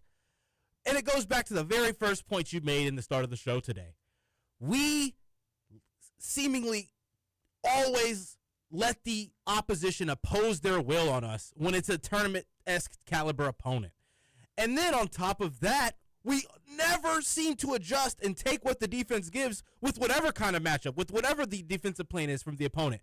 You can't be a team that doesn't establish your will on either end of the floor and also not take what the defense gives. Yep. Not try to adjust and at least go out there and do what works best for you with what you're capable of. You can't try to force feed something that doesn't work and be the team that's not trying to establish anything, that's saying we're going to be the team that you have to respond to the way we do things. We're going to try to respond to how you do things in our own little way, even if that way works or not. And that's what we do with Isaiah McNeely, and I'm tired of it. I'd rather see us go big, have an unorthodox lineup out there. That's what I'm saying. Play the Javon Hadley more minutes. I'd rather see Javon Hadley playing 40 minutes than the performance I saw from Isaiah McNeely last night. And if you need the guard out there that bad, take him off and put Woolley on the floor or Kobe Rogers on the floor and let them face guard the player that's exposing you on the defensive end. The only laps you're having every time any UNC player touches the ball is Trimble. Why is a player that's not your best defensive player at that position out on the floor making his life terrible from the moment he's exposed you? Everybody keeps saying, less Isaac, more Adrian Woolley. I'm ready for the 2-guard lineup. More Kanai, more Hadley. I'm ready for Kanai to be out there with Javon Moore and then one of the bigs at center. And if it means, less space for the offense to operate, I'm good with that. We've got to up the defensive. The best thing about being a consistently great defensive program was you always felt like you were in a game. Even if you had an offensively deficient team. All they got to do is go on one little run. The defense is going to keep them within striking distance. And the worst thing about having a defensive team that is at times a turnstile is you just never feel like a big offensive run's going to be enough. You never feel like that. You're never comfortable. You're never safe. And this team just does not get big stops when it needs to. And I think, we went a little bit bigger late in the second half when we were making. The lineup that was on the floor at the end of the game last night, I want that to be the lineup that we give the most minutes to. I know I mean, Sananda was not great last night. Got a little foul trouble. Bad fouls, too, where it's just like, dude, you can't do that. Like, high hedging the screen and just running into a guy. Like, we need you, man. And, Ollie was not good. We said yesterday it was not an Ollie game. I don't know why. He was out there for extended stretches in the first half. His turnovers were bad. Zoo gave us really good minutes, which was great to see. People got mad at me. Some people got mad at me for saying, having him down there for the stretch run was unthinkable. I get what you're saying when you're like, well, Zoo is our best big. He was our best big for most of the game last night. There's a certain point, though, where you got to say, all right, we got way more from this guy than we thought. We got to go with our horses here. And at the end of the game, when he's in the game and we're down by 8, that's when I said it was kind of felt like it was enough. That's when you've got to go with because they're playing off of him, and we're running the 2-man game with Michael and Zoo, and it's like, okay, both guys are just staying with Michael. He's kicking it off to Zoo, who won't take an open 10-footer, nor should he. It just like the offense was terrible. I thought about that like 3 or 4. Made me think about Gorgie like 2 or 3 times in a row last night. And it got to a point where he was forced to do something twice in 2 of the biggest key offensive possessions of the game, and he turned it over both times, which was just they were both killers. And I think that's when it's got to be like. And my feeling was also more like, how did we get to a place where in the last 4 minutes of a game at North Carolina in late February, we're rolling with Vangelis Zugers, a guy that we all thought was going to be redshirted this season, at the center position. Like, I'm surprised we basically saw no Kaysen last night. I thought maybe we would get some Kanai minutes at the 5. I think that was a good lineup to play against that team, and just didn't get it done. Sananda's he is who he is at this point. Like, you're not going to get anything more from him, I feel like, against good quality opponents with good quality. He wouldn't have shot that 10-footer either.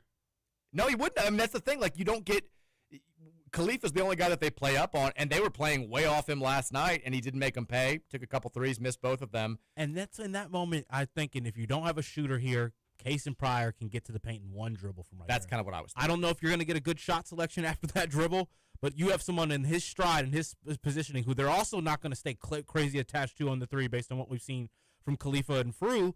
Let Kaysen get the minutes there. I mean, we're not. All we needed was a 5 that could catch a pass, dribble, and score. Yeah. That Frew hit the floater, right?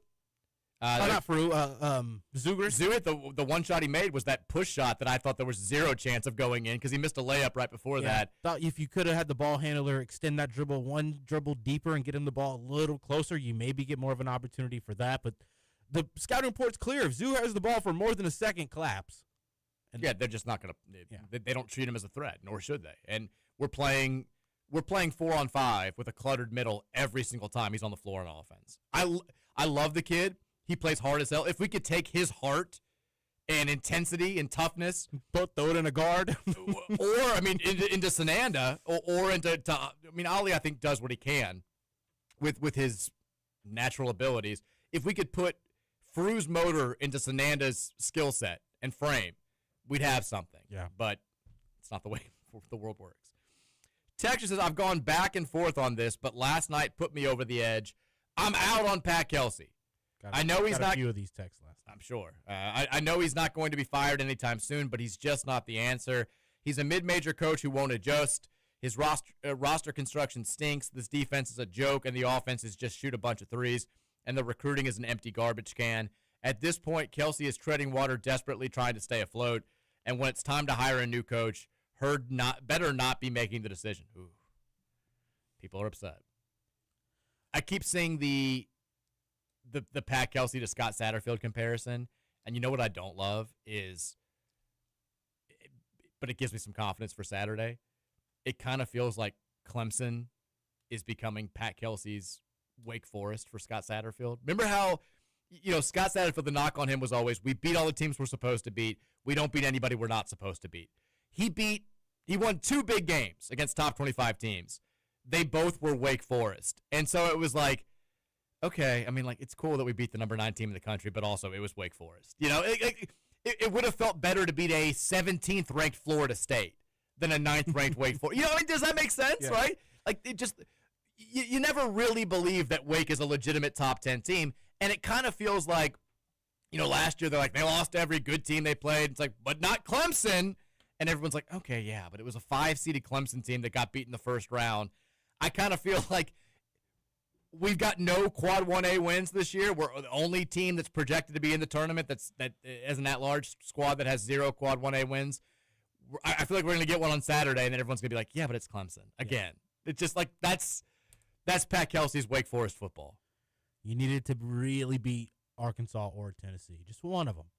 Can you imagine how bad things would be if we'd lost to Kentucky, though? I mean, we're always going to have that. Would we even be like a 10th seed or something? I think there would be a lot more of the, I know he's not going to get fired, but there'd be a lot more just like he's got to go. Yeah. Right now, if you'd lost that game. Don't care to have him for a year 3. Especially with UK having the season that they're having right now. By the way, did you see that Mark Pope got fined? I did, yes. $25,000 for his, Mitch. Though if those MFers want to fine me, they can't because I didn't say one word about how we got cheated. I mean, he said they can't fine him. I don't know what the SEC is thinking. Mark Pope stated outright, you can't do that. You can't just fine somebody for not talking about getting cheated. $25,000. Sorry, Mark. Speaking of, I mean, if he wants to do the night, it's Mark Pope's move now. He and Pat Kelsey, they've been having this nice guy off where they just keep doing great things to take the pressure off one another. We could use a nice little UK loss to South Carolina. I know that seems like a big ask at this point, but you want to take the pressure back off Kelsey. Go out there and lose to South Carolina, put yourself firmly on the bubble. Texture says Pat Kelsey is a mid-major coach, and that's all he will ever be because he does not care about defense. He has shown time and time again that he cannot coach that side of the ball. We've given up at least 40 points in the paint in 3 straight games, and it takes perfect offense to overcome that lack of defense. That's why we cannot beat anybody of note. You cannot count on perfect offense every night to overcome giving up easy, wide-open looks at the rim. He cannot win the big game, and we are wasting time hoping an average coach can be great. Worse than all that, he sure is snarky in the post-game press conferences for a guy who's never won an NCAA tournament game. Oof. I mean, we're going to keep hearing more and more of this. Yeah. I mean, let me ask you this. Do we need to start talking about, I know Pat Kelsey is he's the captain of the ship, and all conversations are going to start and end with him. Do we need to start talking about the fact that the guy who was in charge of the defense last season, Brian Cloman, who is the most experienced assistant coach that we had, we've moved him to a GM role. And now we've got Jermaine Ukebu, who has never been a full-time assistant before, who apparently is in charge of the defense. Should there be more of a conversation about, why are we making Cloman a front office guy, and has it had an impact on this team's ability to defend? I mean, is Cloman not doing anything with the defense? I mean, these are questions I can't answer. I guess he's not supposed to be doing on-court coaching now that he's technically the GM, but is he during practice a little bit? Is he having some input still? I assume he is. But do we need to go out there and get a established defensive-minded coach? Should we hire Jerome Tang to coach the defense? Not Tang. Not the worst thing. I mean, Jerome Tang as an assistant had a whole hell of a lot of success at Baylor. I mean, I think at this point, Cloman, you got double duty. Someone needs to step up with the defense. Put the quarter zip back on. Get down here. I mean, I do like that I think the press has had positive dividends, has paid some dividends. He sits down there with them. He does. I mean, he's still on the court. So that's, I know. I mean, you see Jerome's the one that stands up, the one that's making the calls more times than not. Cloman's typically just chatting with Pat Kelsey about stuff. Mm-hmm. Yeah, I think that maybe there is something to be said about that. Texture says, do you think the coaches thought these bigs were good enough going into the season, or did we just strike out on every big? James Scott wouldn't have made a difference on this team. There are serious talent evaluation and acquisition problems with the staff. I mean, I don't think that they're way off on what they thought Frew was, but there are clearly a couple of motor aspects about Frew. I mean, I think the motor is what they were most wrong about Frew on. Some of the things about his skill set most of the things on his skill set seem to be pretty accurate, but he's not this grown man that goes and gets after it, hardest worker on the floor like we kind of heard he was going to be. Here's what I think, though. I think they didn't think that they were going to need him to be that type of player. I think they assembled this roster with the mindset of yeah, there are some deficiencies here when it comes to physicality and having the type of like Swiss Army knife 4. We're not going to need it because we're going to go out there and we're going to score 90 points against just about everybody, and we're going to defend well enough to win those games. And I'm not saying the bigger problem on this team is the offense. I'm saying they were expecting the defense not to be elite, and they thought that the offense was going to be enough to overwhelm that. And the reality is, against great teams, it hasn't been. I think they kind of thought Frew was going to be exactly what he is. Maybe they expected a little bit more of it from him offensively, but you knew that he wasn't this big, bruising, power, Bunga from Duke type center. And as it turns out, we needed a player like that more than I think we initially thought. Let's take a break, and when we come back, more from you guys on the Gameday Men's Health text line, 502-414-1450. We'll also get to your YouTube comments as well. It's the Tuesday edition, the Let's Talk About It edition of the Mike Rutherford Show, presented by United Mechanical and Nexus Plus, 1450 The Big X. Craft Sporting Goods is Southern Indiana's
All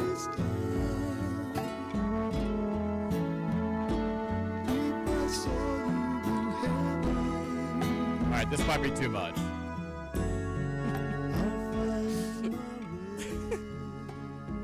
I can't do Clapton. It's the vibes today. 'Cause you know I don't belong outside the top 25. I mean, we're about to be unranked for the first time this season going into the last week of the regular season. I don't think that a win over Clemson on Saturday is going to be enough to keep us in the top 25. Maybe it will. Who knows? But hopefully we get to find that out either way. It's the Mike Rutherford Show, the 4 o'clock hour here, 1450 96.1. Mike Rutherford and Roman Kelly with you on Big X Sports Radio as we continue to react to last night's loss by Louisville in Chapel Hill. 77-74 was the final score. By the way, the nightcap. See what Kansas did to Houston? Yeah. Jeez. They continue to be the kings of Big Monday. Bill Self in Big Monday games 41-0. Kansas, I believe, has won like 61 consecutive Big Monday games at Allen Fieldhouse. They buckets. Good Lord. They torched Houston 69-56. The Cougars have lost 3 straight games for the first time since 2019. Like I said yesterday, I don't know what to do with Kansas. I have no idea what I'm going to do with them when the bracket comes out in a few weeks. You might think that we're one of those teams. Kansas is one of those teams times infinity. They could lose in the first round for sure.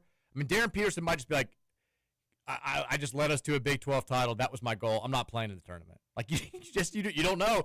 Or he could heroically lead them to a national title. He's always been the antisocial type. He referred to himself today as an antisocial loner.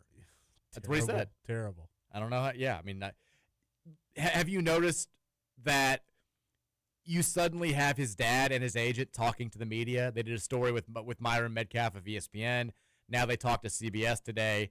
I don't think that it's a coincidence that they're doing this as chatter that maybe he shouldn't be the number 1 pick because of all this stuff is intensifying.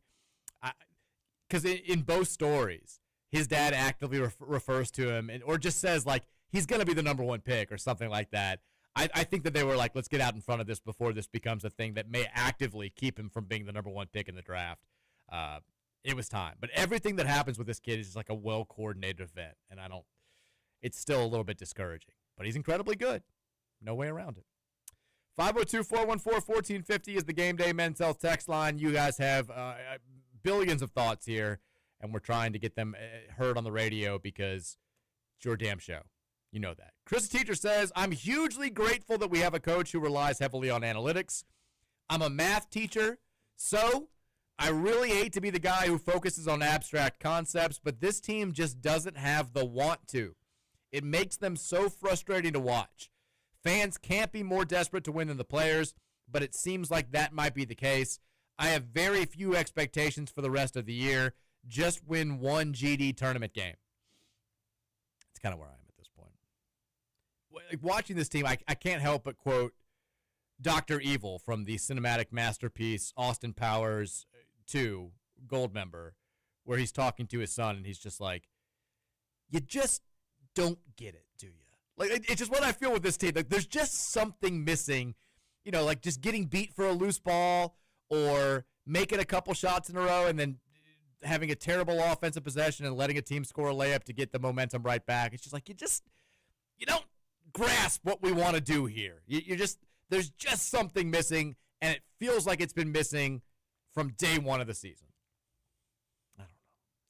Texas Mike definitely had his Vern, who the hell is Happy Gilmore moment with who the hell is Drew McIntyre. Fair. If that was me if I was doing WWE, I would have a lot of those moments, though. And Roman, I have to bring up a previous take of yours.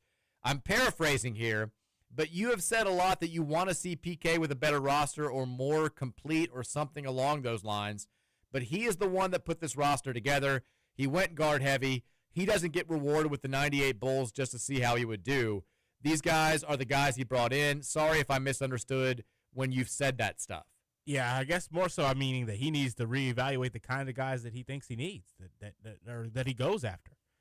I know that there's a lot of money aspects to why you have to make certain decisions you do in the portal. You want to ensure that the thing you're going to do most, that the players that are going to have the ball the most for you, that are going to be the most productive for you, are high skilled, and those are your key guys. But at the same time, there's so many little parts to this system that have to be done well that you have to get guys that can play that aspect of the game, and he didn't do that well this season. I mean, I also think that you look at what the roster is with who you actually can play and how. There's a lot of gadgets. You shouldn't have players that can only play and be their best in certain matchups all season long. You got to have guys that no matter what, you can get the best out of them, and you can find ways to utilize them and make them advantageous for you. There's certain players that just, this isn't the kind of game he can play, and we can't expect him to do well against this kind of matchup. One or two guys like that, cool. A couple of freshmen being the case, cool. You can't have 4 players like that. I'm like Chris the teacher too. I think this is a conversation we've had basically since like late December. You know, we talk about the numbers, we talk about basketball stuff. At times there are just intangibles out there that you can't put on a spreadsheet that come into play. And it just feels like this team doesn't have, I'll use Pat Kelsey's word again, it doesn't have the desperation to be, like they don't seem to just have that connection to the community, to the fan base, where when we lost to Creighton in the NCAA tournament, like those guys were bleeping crushed. All of them. I think they still talk about it now. Like Terrence Edwards and Chucky and Rain and all those guys, they were like, it feels like unfinished business. It feels like we didn't finish the job of the revival. We did what we could, but like they were devastated that the season ended when it did. They felt that loss just as much as we did, if not more. And whenever this season ends, I don't have that same feeling about this group. I feel like they're kind of just, I think they want to win. I think they like each other. I think they respect the fact that they're playing at Louisville. But there's not that like, I'm dedicating every second to making sure that we do everything we can to have a special March and a special end to the season. I'll die out there before I take a loss. There's not that with this group. And I don't think we've had that connection with them because of that. I think Michael being out for a long time and some of the stuff that was swirling out there played a part in that as well. But there's just, I don't know, man. It's hard for me to articulate it. But I think we all kind of feel it at this point. Having said that, if they go out there and they win 2 games in the tournament, we're all going to be like, I love these guys. Let's go. It feels increasingly unlikely that that's going to happen. Texter says, pathetic. That's the only text. That's the whole text. Pathetic. Texter says, my thoughts during the game. This is not a one-word text. It's a many-word text. The loss does not break the season. It is, however, another missed opportunity in a long list of missed opportunities. And given that UNC was missing their best player, that makes it the worst of the bunch. The list is too long. Atlantic Carolina Conference strikes again. Michael was absolutely fouled in the late 3 in the layup, not to mention all the other horrible no calls. Can we do the thing? There were missed calls both ways, Roman. There were. But the missed calls against us were exceptionally egregious. The offensive goaltending, I watch a lot of college basketball. I watch a lot of basketball in general. You never see that call get missed, where it's like the kid's hanging on the rim as the ball's right on the rim. How that didn't call, I think the bench almost didn't react when it initially happened, just because they were expecting the whistle to come, and it wasn't until everybody started running down to the other end of the floor that they were like, "You're really gonna let that go?" Visar just jumped on the rim as the shot was rolling in. Outrageously bad call. Really bad miss there. Terrible miss. And then there was the one play where the kid was 5 feet out of bounds and just nothing happened. Everybody acted like you. I was like, am I seeing things? And then, Kelly Dickey, who never, kind of adds his commentary or anything, like personal opinions, he's just stats. He posts that picture of, I think it's Trimble, running up the floor with like his whole body out of bounds and 1 foot down, 3 feet out of bounds. And he's like, looks like maybe a missed call there. It's like worse than that Kevin Durant viral save where he's just fully out. Yeah. He's completely under the basket, the entire foot out of bounds. Terrible. Awful. Didn't cost us the game. Bad calls both ways, but super frustrating. And then, Ryan Conwell getting pushed off of a screen, and then that's a foul on him. That was and everybody thought it was a foul in Carolina. Even the kid who committed the foul, has his hand up. He's like, yeah, that's me. Foul Javon. And I think Conwell was the only person who knew that he got whistled for it. The best was, if you go back and watch that, there is a extremely confused Brady Braum behind the bench. He's like the most upset person there. He's just like, what? Like just looking around everywhere. And then Pat Kelsey's doing his distracted look as well. Texture continues. At some point, Ryan, you just got to stop taking fast break layups. I don't understand why he's blocked every time, but he's got to stop. Because he doesn't drop the ball off. He never hits the trailer. He never passes on the fast break. You've got to pass sometimes on the fast break. Or use your right hand. Use the rim as protection.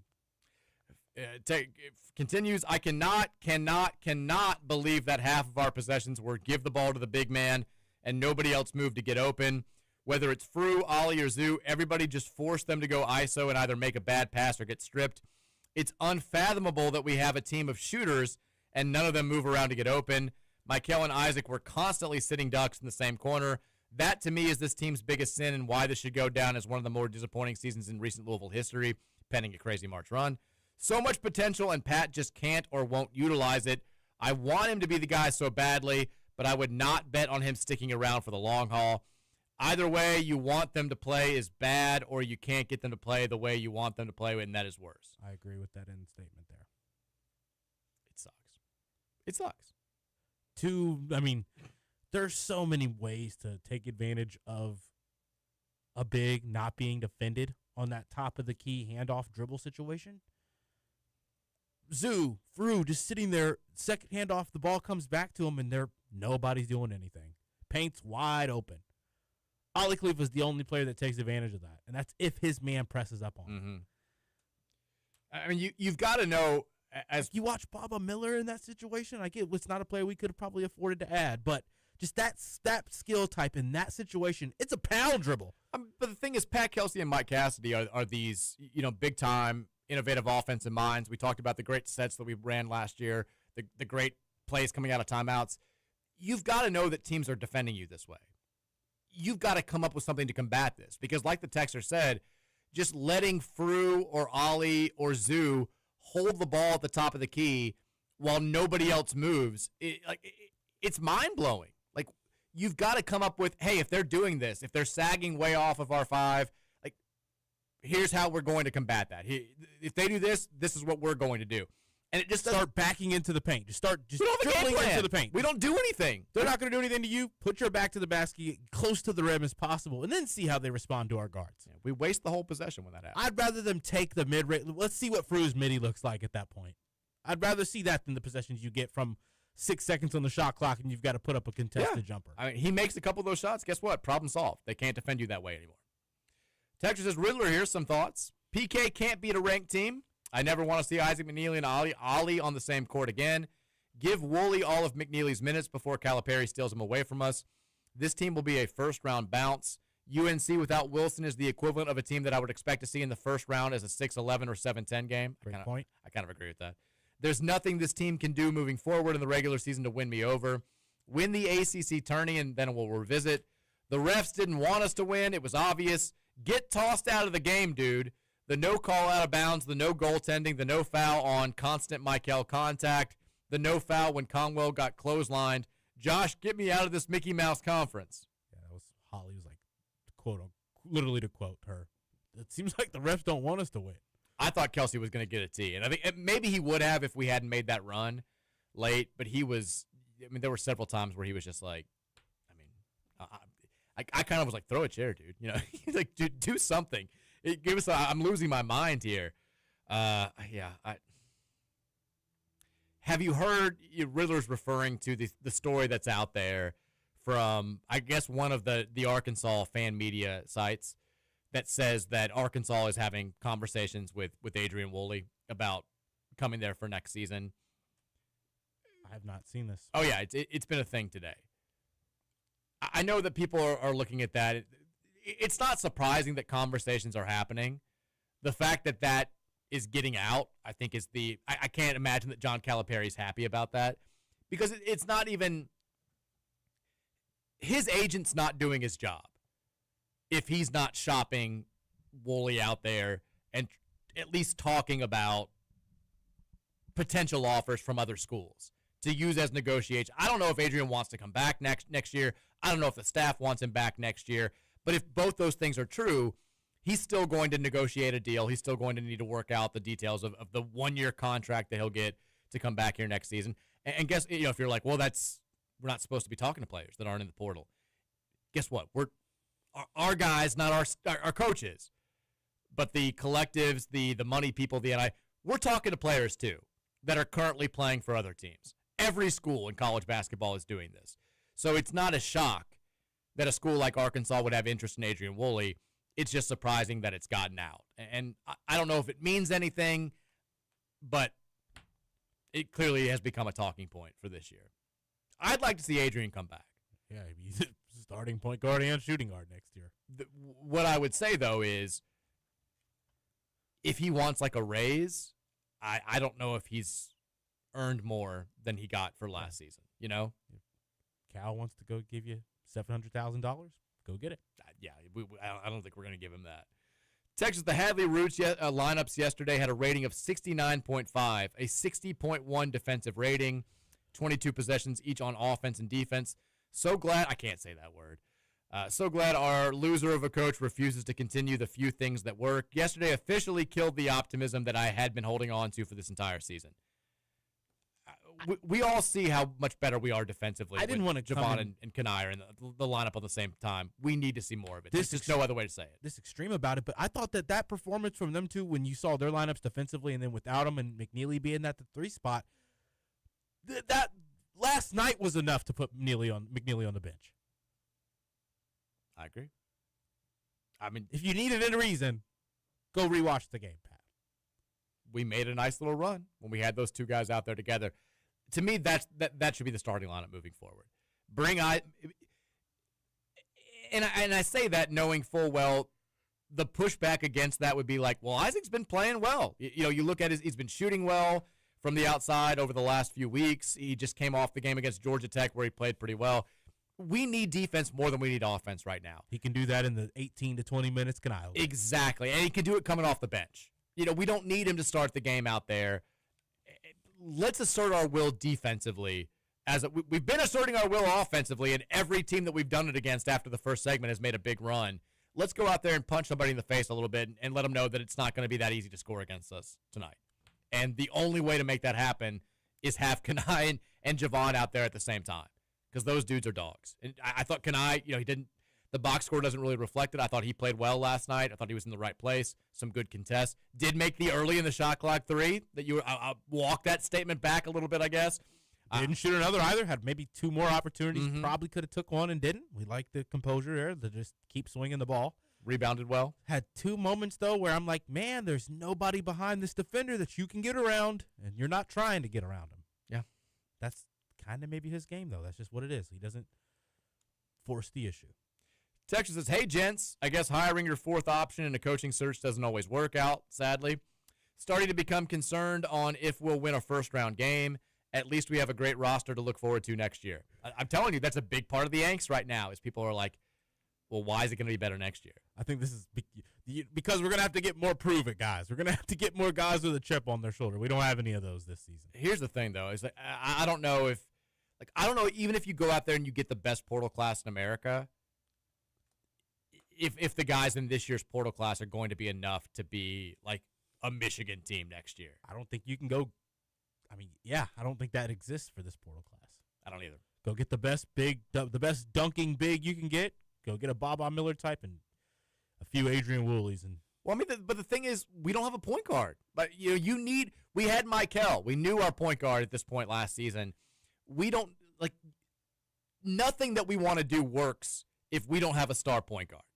And if you're getting one out of the portal and you want it to be an established guy, you're going to have to pay a ton of money. And then all of a sudden we're talking about discount guys in the post again. It's going to be very tough. Get the traditional big. Go get the best American big and front court players you can get and see if you can mess with a European guard if you want to take the European route. I feel like the European guards are typically got more to their game at this point. I do think that there is €1 that we might be able to talk about a little bit who does play the point guard. Would you like a name? Yes. Maybe keep an eye on Quinn Ellis from Italy. Okay. I think we are heavily in on him. I think Duke is also heavily in on him. Go get the college basketball players who are big and sizable and have played college basketball multiple years for your front court wing guys. Then go grab another Adrian Woolley or so and then see if you can bring in a European guard or 2 over. because the European bigs, it's a different game over there. Quinn Ellis, by the way, born in England, has spent most of his life professionally in Italy. Italian Cup MVP last season. Wow. What's his build? He's 22 years old. He is 6'5", I know. Nice. I can't tell you about the frame. I think it's good enough. But he's a player. Hey, if it's you and Duke going after him, then I feel like you're swimming in good waters. Texas says, instead of being so negative, maybe the Louisville fans and media can give the team credit for battling back down 16 on the road with a chance to go to OT. Good job. You battled back. How about don't get down 16? I mean, that's a November, December talking point, right? We did a little bit of that after the Arkansas game where it's like, Michael let us back. I like the fight there. It's late February. We haven't beaten a good team this season. It's tough to play the moral victory card at this point. Team like that's not some contending type of good team. The expectation is for you to be there. I mean, Riddler's right. Like, North Carolina without Caleb Wilson is probably – I think they're still an NCAA tournament team, but they're like a 7, 8, 9, 10, 11 seed team. Even down to the way they'd play. Yeah. I mean, there's Seth Trimble shouldn't be scoring 30 points on you. Texas says Sananda Frew, miss. Isaac McNeely, miss. Adrian Woolley, miss. Kason Pryor, miss. Ryan Conwell, not exceeding expectations. Do you really believe we missed on all of those evaluations? I don't. I think our staff cannot develop anyone or get the best out of a player unless they fit this system to a T or are generational talents like Chucky or Michael. I don't know if Chucky's a generational talent. He's a generational You think so? He's a generational college basketball type of talent for sure. I mean, I feel like a generational college basketball talent would be like a first-team All-American. I mean, you're right. I think that when you talk about a guard who can win Defensive Player of the Year in a college conference. I mean, great college player. I'm not trying to – I just feel like when you say generational talent, I feel like it's a once-in-a-generation type player. I don't think Chucky Hepburn was that. I think he was incredible, but yeah, you're right. Not overstating a little bit. They just you can't point to a Chucky every single year in college basketball. I would give him that for sure. I think that the staff does struggle to. I mean, it's still the sample size on development's not too big. You really only have Kanai to go off of it. We don't know what Ali Khalifa looked like in this kind of a system before his injury. I mean, I think he's efficiently got better. Passing's kind of been the same, which has been the expectation. I think they struggled to get them on the same page. I think that they maybe, I don't know if it's like they thought they were better at something than they originally were when you look at how they got all of these guys to buy into the brotherhood last season. I mean, you had Terrence Edwards in the beginning of the season in November saying these are different cards, right? And yeah, I think that they believe that they just can build that 25-strong culture just because of the way that they go about practicing. Their everyday aspects of a coaching staff makes that lead into the team. That feeds into these guys because of what had happened last season. That hasn't happened this season. You have had guys that have truly struggled to buy into what this team's trying to do philosophy-wise, and that's definitely on the coaching staff. I think we still need more time to see if they can truly develop players or not, though. If you wanted to push back against that, the whole we are terrible talent evaluators outside of generational talents like Chucky or Michael. I mean, Terrence Edwards was very clearly a hit last season. Bringing Rain Smith over translated very well. And if you want to look at the one big guy that we lost from last season to the portal, James Scott is doing much, much less at Ole Miss than he did here last year. Especially if you look at his numbers just in the once the calendar flipped. He's barely playing. In the second, I'm talking for us though. In the second half of the season for us, he improved throughout that year, all season long. And now he's averaging 3 points and 3 rebounds a game for a bad Ole Miss team. Yeah. And I think you could also say, look, Javon Hadley's playing the best basketball of his career right now. He was a rock-solid player at Colorado. As of right now, his three-point percentage numbers this season, highest they've ever been.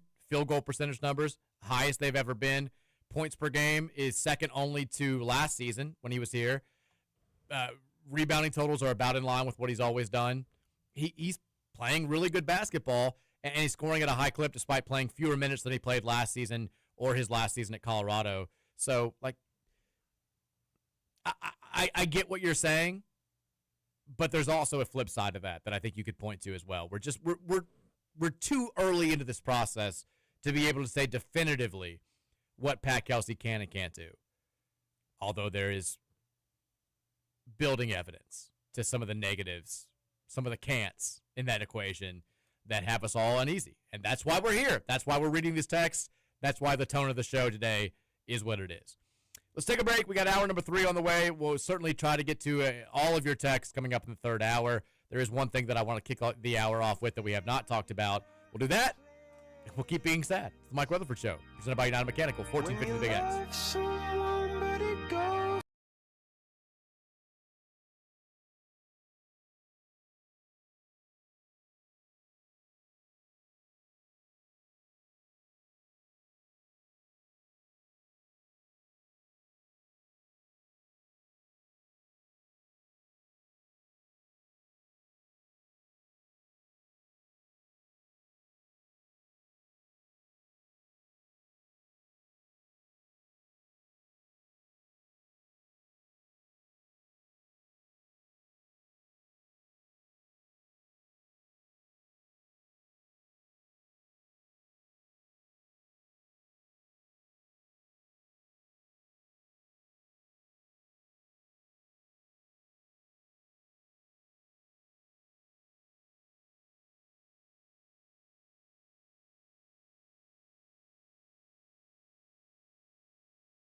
It's all of us talking about U of L basketball for the last 8 years.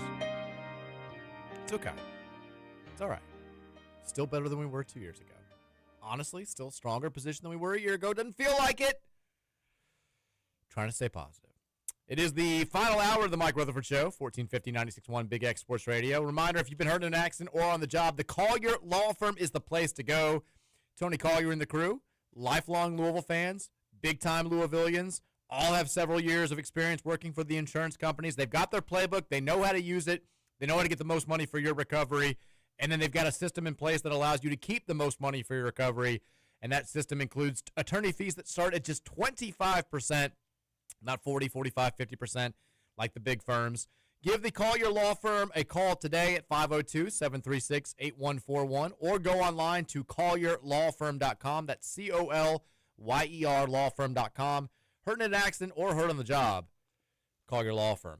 Roman, would you like a YouTube chat? Or yes, weird story of the day? weird story of the day to kind of break the angsty, upset, negative chatter for the show today? Always. Okay. Don't know if that'll work for it, but Crazy story here. A software engineer's earnest effort to steer his new robot vacuum with a video game controller inadvertently granted him a sneak peek into thousands of people's homes. Sammy Asdufal, I'm probably not pronouncing that correctly, is a software engineer. He was trying to build his own remote control app so that he could steer his new home robot vacuum. He used an AI coding assistant to help reverse engineer how the robot communicated with the company, which is DJ1, with how it communicated with their remote cloud servers.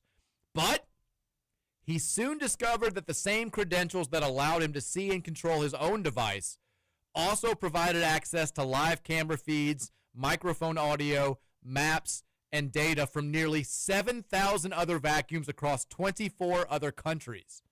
The back-end security bug effectively exposed an army of internet-connected robots that, in the wrong hands, could have turned into surveillance tools, all without the owners ever knowing. Thankfully, Asdufal chose not to exploit that.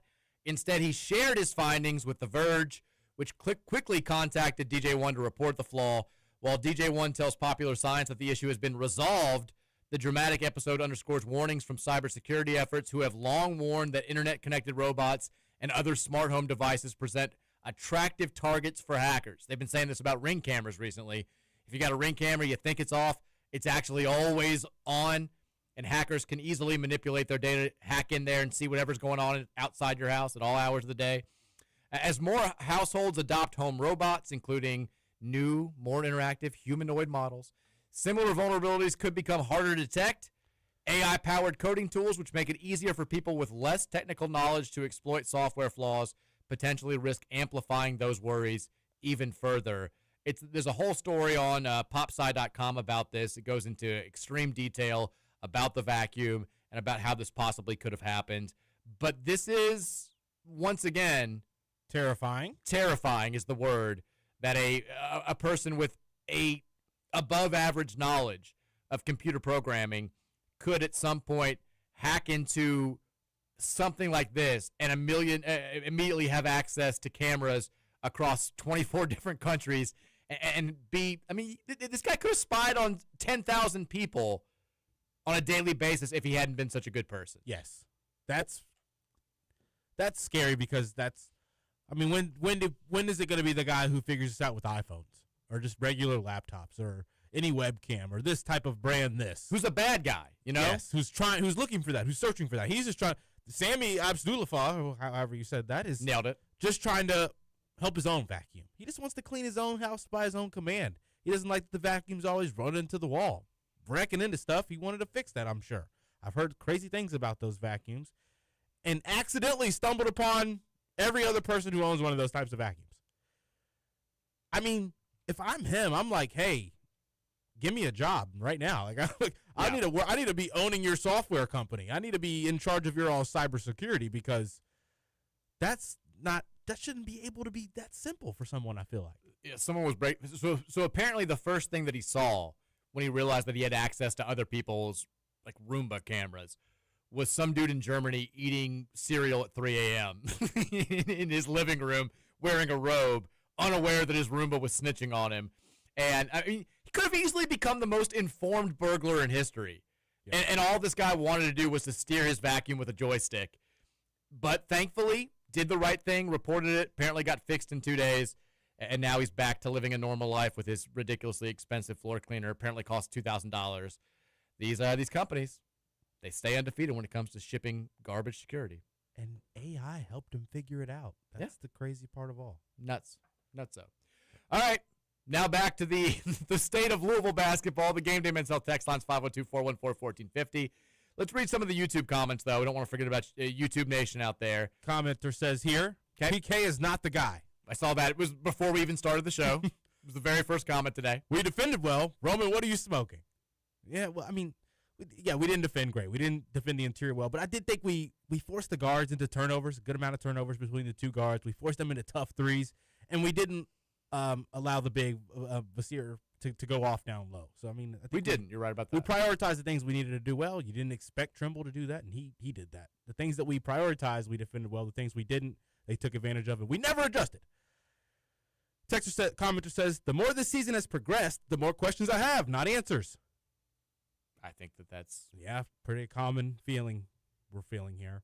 How do none of our guards have any semblance of a floater in their game? I mean, I kind of Michael hit one last night. Michael, it seems like he's probably going to start bringing it back out. He's clearly realizing in live time just how efficiently he's getting by his man and having a lot of space to operate with. That's why he's getting a lot of these kick-out passes as well. Just a matter of time of him being a little bit more aggressive. Do we feel like Michael's making the layups sometimes tougher than they need to be? You know he's got to do that. He made that first one, and then he missed like 3 more reverses. He was 3 of 11 inside the arc. I know there were a couple of times where if he just goes up strong and quick, he gets that finish before Visar can react. And instead, he like drug it out and went to the other side and made it a lot tougher than he needed to be. We need... I'm convinced he thinks about himself in 2K Lite. Like, you know how there's badges in 2K? You know, if you're a really good ball handler, you've got the ankle breaker badge. You've got the limitless range badge, the set shot specialist. He thinks he can just do all these things. And I think that he thinks that, because I'm fast and I've got a higher vertical than you, I'm going to be able to complete all these tough finishes at the rim. Now, I keep thinking to myself, he has to have the mentality of option 1 is drive. But the flip side of that is, I don't know if you saw the stat that came out over the last few hours. So he's made 27 threes in his last 5 games. No freshman in the history of college basketball has ever done that. I had no idea that this was a thing. He's made more threes over a 5-game stretch than any freshman in the history of college basketball, and he's shooting 54% from 3 over that span. So as much as I want to be like, let's get to the basket, man, like that should be your bread and butter, he's hitting them now. He's making 54% of his threes. I also kind of, if you want to take that 28-footer, that's. I mean, the one he hit, the deep one he hit last night, that looked like a good shot, even though it was far out. The way he stepped back, he didn't waste a bunch of dribbles. It wasn't 3-4 dribbles. It was he got the ball, probe dribble, 1 step back, and then he saw the space and he let it fly. And he got his full rotation, his full carry follow through in. When he gets those alligator arm in him, thinking he can just flick it up there, that's what you don't want. His misses when he's taking bad shots, his miss is still short. By the way, Conwell also had good looks where he just barely grazed the rim short. It's like I was like, are we tired? It's the beginning of the second half. I was going to say, I mean, he looked hungover with some of those, just the jumpers. Just the jump shot. I mean, I'm talking you airballed 1, and then you almost airballed 2 more after that. Yeah, it was and it was all of those were in the first couple segments of the second half where I'm like, I mean, were we running laps at halftime? We should not be tired at all. We look gassed. Yeah. Continue on YouTube. Need to continue to add that floater Mike Hill does, I think, and then if Ryan can, that will elevate his game as a scorer, I believe. Commenter says, why did we waste a roster spot on Kaysen if he isn't going to be able to give meaningful minutes? Need Roman's analysis on this. I don't think we intended to be playing Kaysen this many minutes, especially at this point in the season. I feel like we purposely brought Kaysen along slow. I feel like we purposely wanted to make sure he was as good to go as possible before we got him fully incorporated. And I think that ultimately that came back to bite us. I think that because he didn't get to get that feel of the game and that offense early on in the season, it took him, he didn't get to adjust. He never even got to feel comfortable. He's adjusting to his new knee, his new ligament, and still having to relearn Pat Kelsey's offense that he's now a month and a half behind this 2025-2026 version of. So I think that it was kind of just a couple of unlucky factors happening at once. The fact that the knee wasn't really as ready to go as possible. He had a late start into getting into the flow of things, the walkthroughs, the practices of how we're going to operate in these sets, what position he's even going to be playing within those sets. He's not getting to learn from that, you're the 4, you're the 5. When we run this, he's sitting, he's on the bike. lifting weights in those moments in the beginning of the season. I would assume that has an effect on this. And then he didn't start to get the hang of things. He didn't really start to gather things offensively until like right now in the season. So you can't really rely on him because you don't know what he can do for you, but you're also just now getting to a point where he can physically play, and that's just that's another unlucky aspect to it to me. I think they just got unlucky with Kaysen. You got him on a discount. You knew that he was going to be a potential. The upside with Kaysen is a player that can come in and play 20 minutes a game for you, hit a 3 or 2, get a steal or 2, get 4 to 6 rebounds, and he's going to consistently do that for you, and also be that personality on the bench when he's not in because he's been here for a year and a half. Here's my understanding of what happened with Kaysen, because you got to remember he was the last player that was officially added to the roster. He was kind of a holdout. Kaysen was hoping to get the same amount of money that he got last season, and U of L was essentially like, well, it's not going to happen. And so he went out there, he did never enter the portal, but his agent did what all agents do and went out there and looked at what was the offers would be for a guy like Kaysen coming off that injury, and they weren't what they wanted him to be. So he came back. I mean, he wanted to come back, and the staff wanted him to come back. Like the staff really liked Kaysen. Kaysen loved Louisville. He appreciated all the love that the fans showed him last year. And so when he agreed to basically play for a fourth of the pay that he got last season, U of L was like, cool, that's about the money that we have left to get out there. I don't think that we could have found anybody better.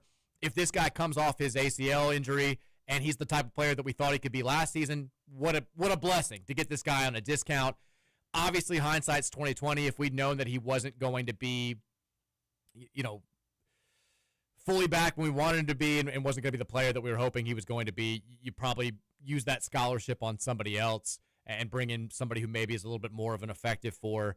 Or you probably don't bring in another redshirt player that can't play. Yeah, exactly. Yeah, maybe it affects what you do with Mo Kamara. Kaysen as more of a Kamara type of spot if you knew this is what it was going to be. Like a player that, not planning to use unless you need to, and then if you don't need to, he's going to redshirt. Kamara probably would be on this team if you knew Kaysen was going to be what he was right now. I think and the last part of it is I think that they wanted to carry over as much of the culture from last season as they possibly could. Kelsey's a huge culture guy, and it felt like that team was so together and everybody fell so in love with them, and you wanted as many of the guys from that experience back as possible just to help spread that to the new guys. And so you already had Hadley, but you didn't have a real big-time contributor besides him and Kanai, because Ollie and Kobe were both sitting. So they were like, all right, Kaysen, one more guy that we can bring in who knows how things are done around here. And I think that played a part in them taking him late as well. But obviously has not worked out, I think, for either party the way that they were hoping. I mean, that presence on the bench, that good teammate aspect, I think, is there. I think that you've got someone who knows the culture, but that can only take you so far. Commenter says, yesterday I called an Isaac game. I said 24 points. Instead, he gave us 24 minutes with 0 points. He was only good at Virginia because they play a slow style at ball. He is a liability here. I was thinking about that earlier in the show. I mean, what were Virginia's numbers last year? What were Virginia's defensive numbers at any point he's been in college? Well, this Has was he ever why been a part of a successful defensive team? Well, yeah. I mean, he played at Virginia. But this is why the defensive number, why a guy like Isaac McNeely was a risk. Because Virginia's is a team defense system. Hasn't it already faded the last few years, though? Well, I mean, last year was weird because Bennett retired right before the start of the season, so they sucked all over the place. Like Bennett's last year, they weren't a good team. They were 7th in the country in defense. They were, really. And Isaac's freshman year, I think they were like 10th in the country in defense. But you can hide bad defensive players in that system because it's all about being in the right spot. You don't have to stay in front of anybody. You've got help coming. You got to know when to help, where to be. It's all about sliding your feet and being in the same zone you need to stay in. If you know the defensive principles, you can play the defense. And Isaac's big enough that if he just knows where to be, you're okay. You can look like an adequate defender, which is why taking someone from a place like Virginia and putting them in a system that is so different both offensively and defensively was always going to be a big risk. I don't think that they really thought he was going to be this bad defensively. I think that you watch highlights of the Virginia system, and it's tough to pick up, like, could he stay in front of this guy if there hadn't been help coming? I think they were guessing that he was going to be able to pick it up a little bit sooner, that he was maybe a little bit more laterally quick than he actually is. Better IQ defensively even? Yeah, I mean, he can't keep guys in front of him. And at a certain point, like when you play a straight man-to-man defense, it's gonna be impossible to cover up.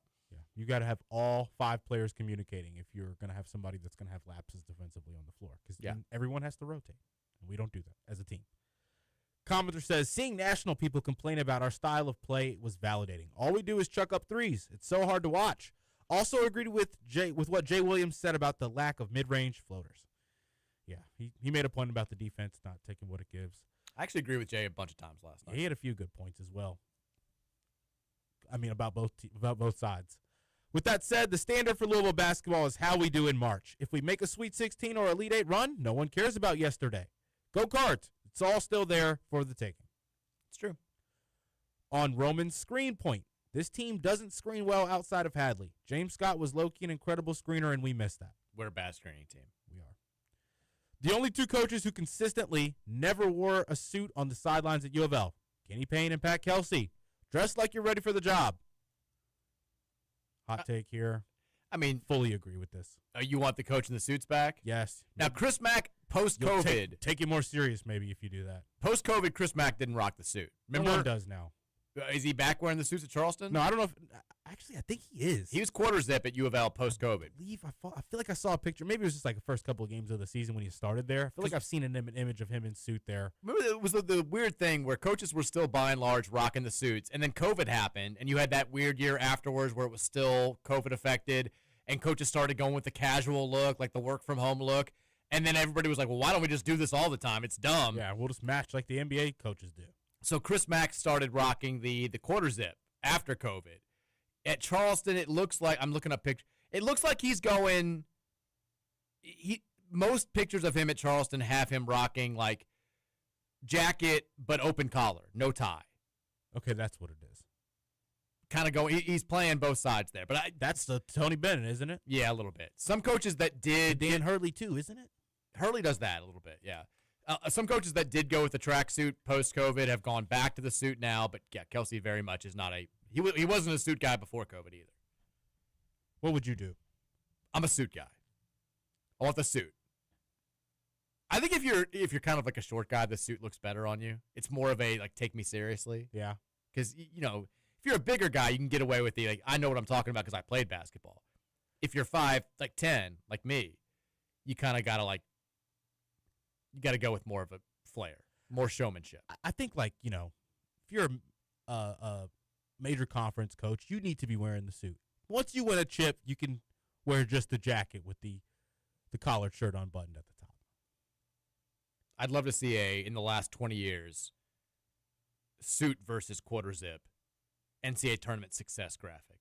Because, Bill Self's not a suit guy. Kelvin Sampson isn't either, is he? Not a suit guy. You're right. Anyways, continue.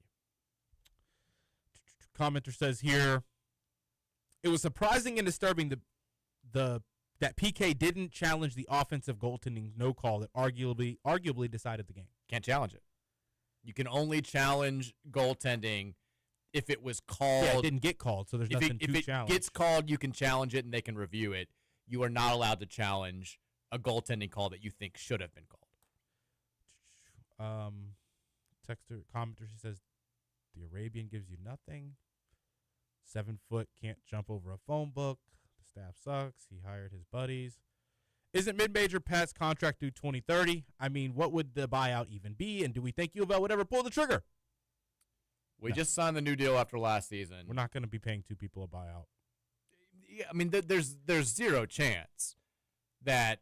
And if you continue to make the tournament, you're not getting fired before your contract's up. No. His contract is what, 95% of his remaining compensation? We just gave him a big deal. You fire him the year after you just gave him that deal where we I think upped his contract by $1 million. That's what, like $7.5 million. Can't do that. No. We're already paying Kenny Payne $7.25 million buyout. Can't afford it. No. Mid-major Pat has an OTE Instagram select coming in. No worries, guys. We are all good. I could really use for somebody besides Isaac Ellis to be waiting in the wings. Yeah. It's not helping diminish the belief that we're kind of flying without a plan right now. We're trying to build the plane while we're in the air, and yeah. Will London Johnson ever be a serious member of a rotation for a future team? Maybe in, like, Lithuania. I don't know what's going to happen with London Johnson. I don't think he would help this team dramatically. I mean, if he plays on the team next year, I think he'll be a guy that sees the court. I would be shocked if he's a starter. I'd be terrified if he's a starter, honestly. But he could play, I don't know, Kobe Rogers minutes next season. I think that's why you brought him in, to be a Kobe Rogers type player. I don't think he's just from people that have been pretty good on their evals with guys over the last few years that follow this sort of thing really closely. They've all kind of been like, I don't think he's a power conference player, but maybe as a reserve he could be okay. I guess we'll find out. I don't know. Yeah, that also not inspiring a great deal of confidence moving forward. Are you ready to go back to the text line? Yes. Texture says the Tar Heels aren't that far away from being history themselves, like IU, UK, and U of L. I don't know what that means, but yeah. I guess being, like, not good. elite anymore. I mean, they played in the national title game just a few years ago. Well, they were a number 1 seed the year after that, too. So, pretty good. Texas, what the hell do you do when Michael shoots that way? Conwell sleeps through the first half. NC gets more embarrassing home whistle, and the offense looks like bleep. No, actually, what do you do? And still, we would have won that game on a neutral court. That's a stupid amount of bad calls. Get me out of this stupid conference with these Carolina-obsessed refs. Maybe just for my sanity, I'm taking a moral victory here. This team wants me to die, but I'll keep repping my cards tie. It's a beautiful cards tie. Love that tie. I miss the days when I would always, in high school, if it was U of L was playing that day, I'd rock the Louisville tie on game days. Brought it back a little bit during my brief legal career, but I've got like a billion ties, Roman, and I wear a tie maybe twice a year now. So it's a very important day when I'm able to select one. If you got a Louisville tie you need to throw my way, just let me know. I've got several Louisville ties I can definitely hook you up with. Shout out to my guys from Bowtide that hooked me up with all their stuff back in the day. I can definitely give you one of those. Texas, being a Louisville fan mirrors my life perfectly. High expectations starting off and ending with a degrading public collapse. Well, I need to know more about your life then. Man, I need to know who this is. Is this Papa John texting into the show? Texas, Matt, if you don't get the all-star breakfast from Waffle House, of course you aren't going to feel much better. I'm just realizing we've gone through like 50 texts, and this is from 2:38 in the show. I have if you want to feel better, Matt, if you're still listening to the show right now, about the Waffle House stuff, every time I think about Waffle House, I think about a friend of mine. When we started post-college, first big boy job, he had to move to, I think, Tampa. Didn't know anybody down there. And it was, he's doing new stuff, and he's like, I'm excited for this job, but, man, it's scary to be this far away from friends and families from the Northeast. And his very first day at his job, and didn't know anybody, like nobody was like overly nice to him. And he goes and he has lunch by himself at a Waffle House. He's like, I started crying when they brought me my food. I was like, that's a low moment. Worked out. The job ended up being great. He's doing very well for himself. But every time I think about being sad, I'm like, at least I'm not crying by myself at a Waffle House in a city where I've got no friends. Because you're scared. Because I'm terrified of what the future holds for me in Tampa, Florida. Red Zeppelin says, over 20 substitutions in each half for crying out loud. I wish PK would be asked about that. Trying to find something that sticks. I mean, we don't need to sub that much, though. Frew's foul trouble played a role in it at first. Let the hot hands play. Yeah. They're kids. They're young. We're late in the season. They've got enough energy. We weren't even playing that fast last night. No, that's what I was about to say, is that if the pace isn't upped and amplified, let guys get hot. Same. For sure. Let them get into a flow, especially if they're your best guys. Texas, hey, Mike and Roman. I'm just genuinely confused. For one, did PK really think these front court players could get us a deep run in March? Also, Isaac just can't get open off ball or shoot off dribble. I don't understand what was different last year because Rain was always open last year when we had less offensive talent. And lastly, I don't understand the lack of adjustments. I think Chucky and Terrence both probed the defense more. Like they both got inside the arc more to create looks from the outside for Rain. Rain also had a much quicker release. He was a better catch and shoot guy than Isaac's been this season. Isaac is money when he's open and can step into it. When he's semi-contested and is off-balanced, hasn't been nearly as good, and he doesn't get the shot off nearly as quickly as Rain did. I think that's the biggest thing. Texas, Roman needs a rest of the week suspension for saying that we defended well last night. Well enough to win. Texas says, by God, he's rant maxing. It's not true. I was stern monologue maxing. That was a monologue mogging. That's what was happening right there. See, I know what we're talking about now. Thanks to Roman and Matt. We got one more segment of the show left. We're going to run through as many of these texts as we possibly can, share some final thoughts, make some picks for the night ahead in sports, and call it a day. It's the Mike Rutherford Show, presented by United Mechanical, 1450, The Big X. Is it true? I'm not good, I don't understand. But I still need love, baby, Conference understand. tournaments to the NCAA champion.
I don't want you to leave. Will you hold my hand? Oh, won't you stay with me? With a... All I I didn't know where I was going with that. I blew it. I actually like this song. used to be a good song. I mean, I'm not. Radio overplayed it for sad sure. song. But it's one of those where like it's not on the Spotify like Mike songs list. But when I hear it and I haven't heard it in like 3 years, I'm like, oh yeah, Yeah. I like it's a good song, but did get oversaturated for sure. Final segment here of the Mike Rutherford Show, the Tuesday edition, 1450 96.1 Big X Sports Radio. Sometimes these types of shows, the let's talk about it shows, they're therapeutic, and I get to the end, I'm like, I feel better about things. Let's go. I don't know if I feel any better about things that I did 2.5 hours ago. Roman, are you feeling better? No. Not either. It's tough. It's tough because the things that you're feeling negative about, most of them you have to wait to see if. I mean, we don't have very many opportunities to go and beat a team with a pulse, beat good teams going forward. You do have Miami. We got 3 games left. Clemson and Miami, though, those aren't the. I know. People will say that's Miami, though. That's Clemson, though. I know. You won't feel confident about our chances of against Duke if you somehow do get to the ACC championship final game there. And we know that we're matchup based for the tournament. We know that we'd have to get the absolute perfect draw to make any noise outside of that first game. I think the expectation still kind of is winning that first game for a lot of fans. And then if you want to continue to go on, no excitement on how the things we feel about this roster not being what we want, being better next season when you don't have any commitment. I mean, the biggest issue is that we've just had the same conversation now so many times, and we haven't had one game like last night's where we've been able to come in here and say, that's what we've been looking for. That's what we've been waiting for. Beating NC State by 41 was really cool. I'm not going to act like we weren't overly excited about that. But, NC State's kind of in the same ballpark as these teams that we're talking about, and we got to play them at home. They didn't look remotely interested in playing that game. I'll say it. It's a great coach with a bad set of players. Yeah, I mean, I think they've got some dudes. They're projected to be like a 7 seed in the NCAA tournament, so kind of where we are at this point, which is crazy. But just when we keep having these same, I can hear myself saying the same things where it's, well, now we've got Clemson and it's a quad 1A. If we could just win 5 in a row, if we could just win 7 in a row, we've got that next Duke game. And I keep going back, and every time we talk about the things that need to happen, they don't. And then we're right back at square one, and all of a sudden you look up, and it's like, okay, we've been having the same conversation for 3 months. We've got 3 games left. Why realistically should I believe that things are going to change now? We can talk about hoping for a conference tournament run and hoping for a couple of wins, and that's always going to be there. But that's boring conversation at this point. It's been the same thing that we've pointed to. They're not giving us any sort of tangible reason to believe that these things that we're discussing are possible, and that's super frustrating. Speaking of frustrating, you guys have been frustrated on the text line all day. Let's get back to you guys, 502-414-1450, and we'll run through as many of these as we can over the next 20 minutes, try to get to as many of your thoughts as possible. Texas says, against the good teams on our schedule or big games as the fans see it, we average 36.63 points attempts per game. That's just not going to cut it when you have no threat to score in the paint. 44 of our 67 shots came from Michael and Conwell. The offense is clunky and is just as much of a problem as the defense. The offense isn't great. Which can't be. You can't have both being your issue in the same game. We're especially when you've built your roster so that the offense is like we built this roster expecting this to be one of the 2 or 3 best offensive teams in college basketball. 77 points for us should be a bad night. Yes, exactly. And we're 12th now in adjusted offensive efficiency. It's a good offensive team. It's not elite to the level where it can overwhelm or overcome the defensive deficiencies that you knew were there. Texas Mike, Angry Cardinal here. What's up, Angry Cardinal? What did we miss? I don't know how to feel about this, but I'm a big analytics believer. I saw what you're talking about. I'm a big analytics believer in shot quality, as Louisville is the 4th best team in the country and due for a massive positive regression. To me, getting the team good shots is the coach's main job, and it's up to the gods of luck to make sure they go in. But this might be because I watch a lot of soccer and shooting skill is basically the same among all players. Messi, the greatest finisher of all time, is only about 20% above average. Do you think baseball is different? Basketball is different. I'm still attempting to believe we're an elite team whose shots just aren't falling, but every loss makes that harder. I saw the shot quality metric for last night said that we should have won that game 81-73 or something based on the quality of shots that both teams were taking. We should have scored more. They should have scored less. I keep seeing that, and I'm like, okay, when is this massive regression going to happen? When are we going to we keep waiting for it. Do we waste all of those looks in the NC State game?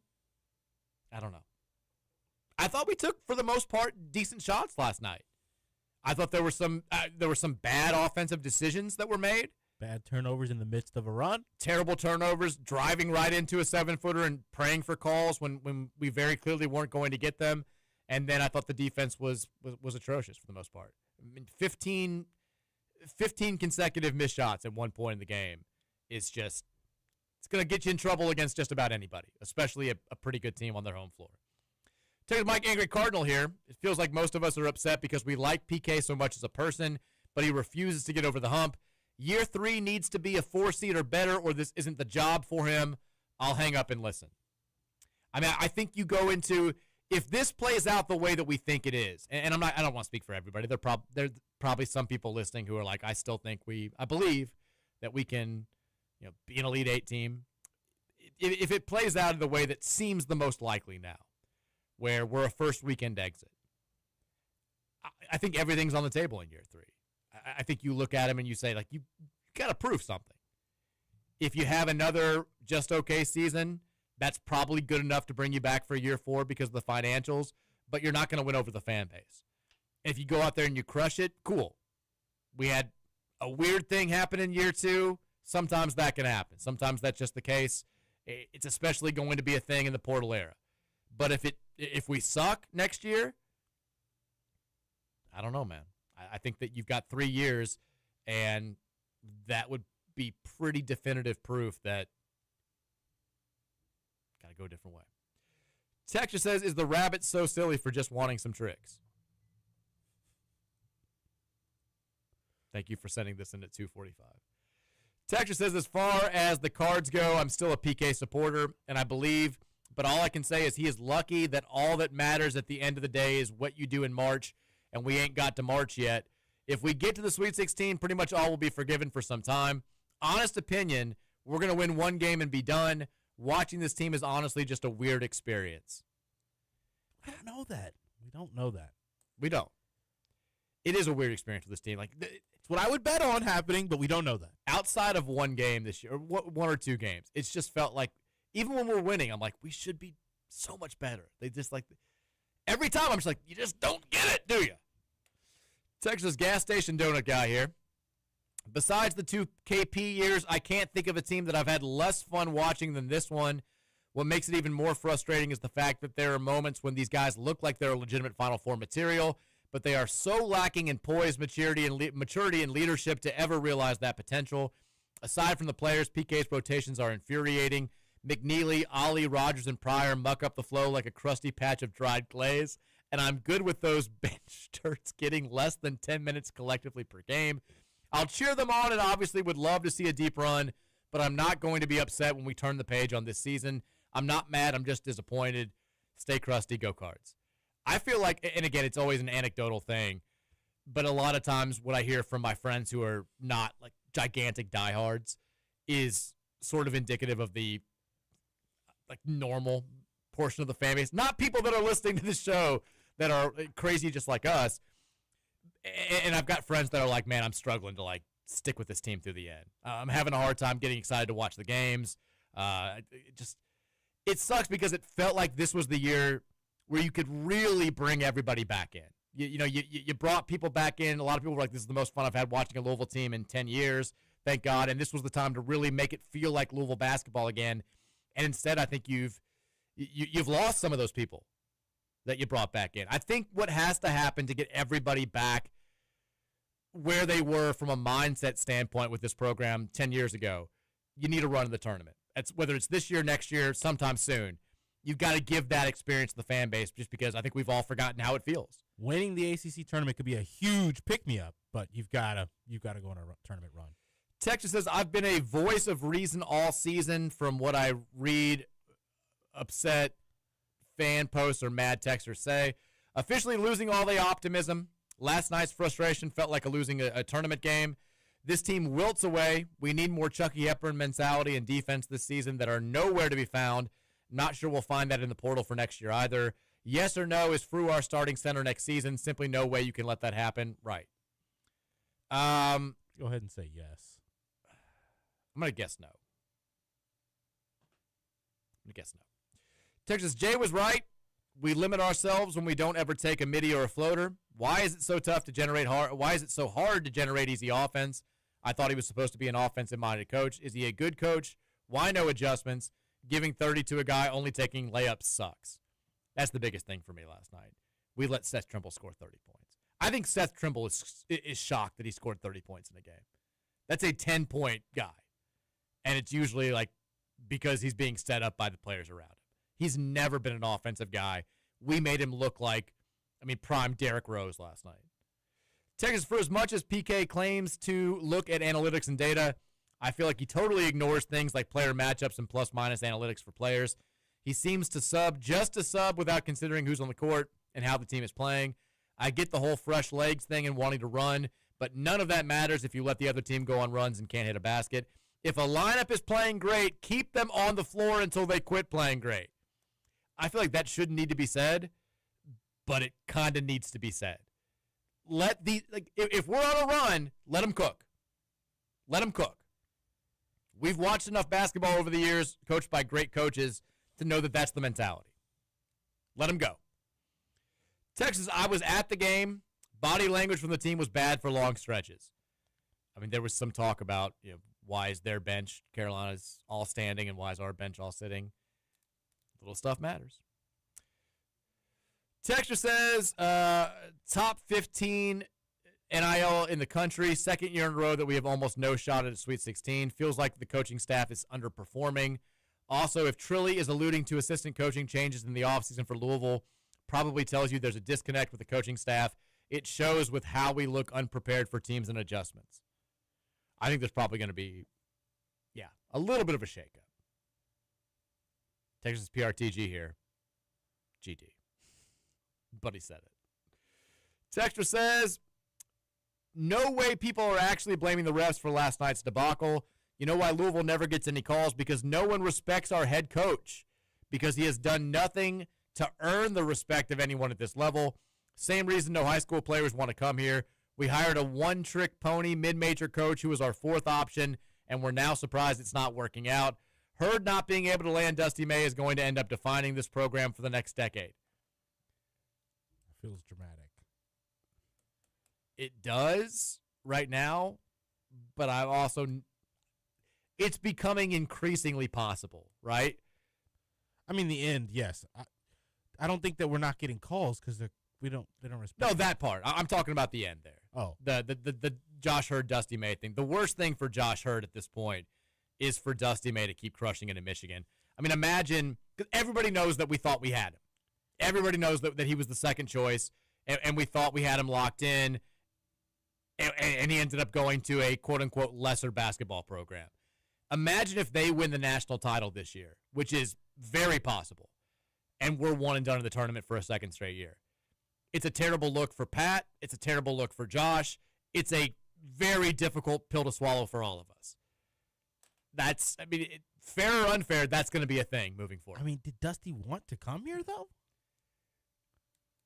That's my issue with the Dusty May stuff. Clearly not. I don't exactly. But the point is, you got to, if you're saying that he didn't get the guy that didn't want to come here, look at us now. Got to make him. I don't agree with that. I'm just telling you what the stance from the fan base is going to be. There was a notion that he was going to come here. There was a notion that, we see ourselves as we're Louisville, for God's sake. Michigan's a football school. We're a basketball school, which I do think is part of the reason why we didn't get Dusty May.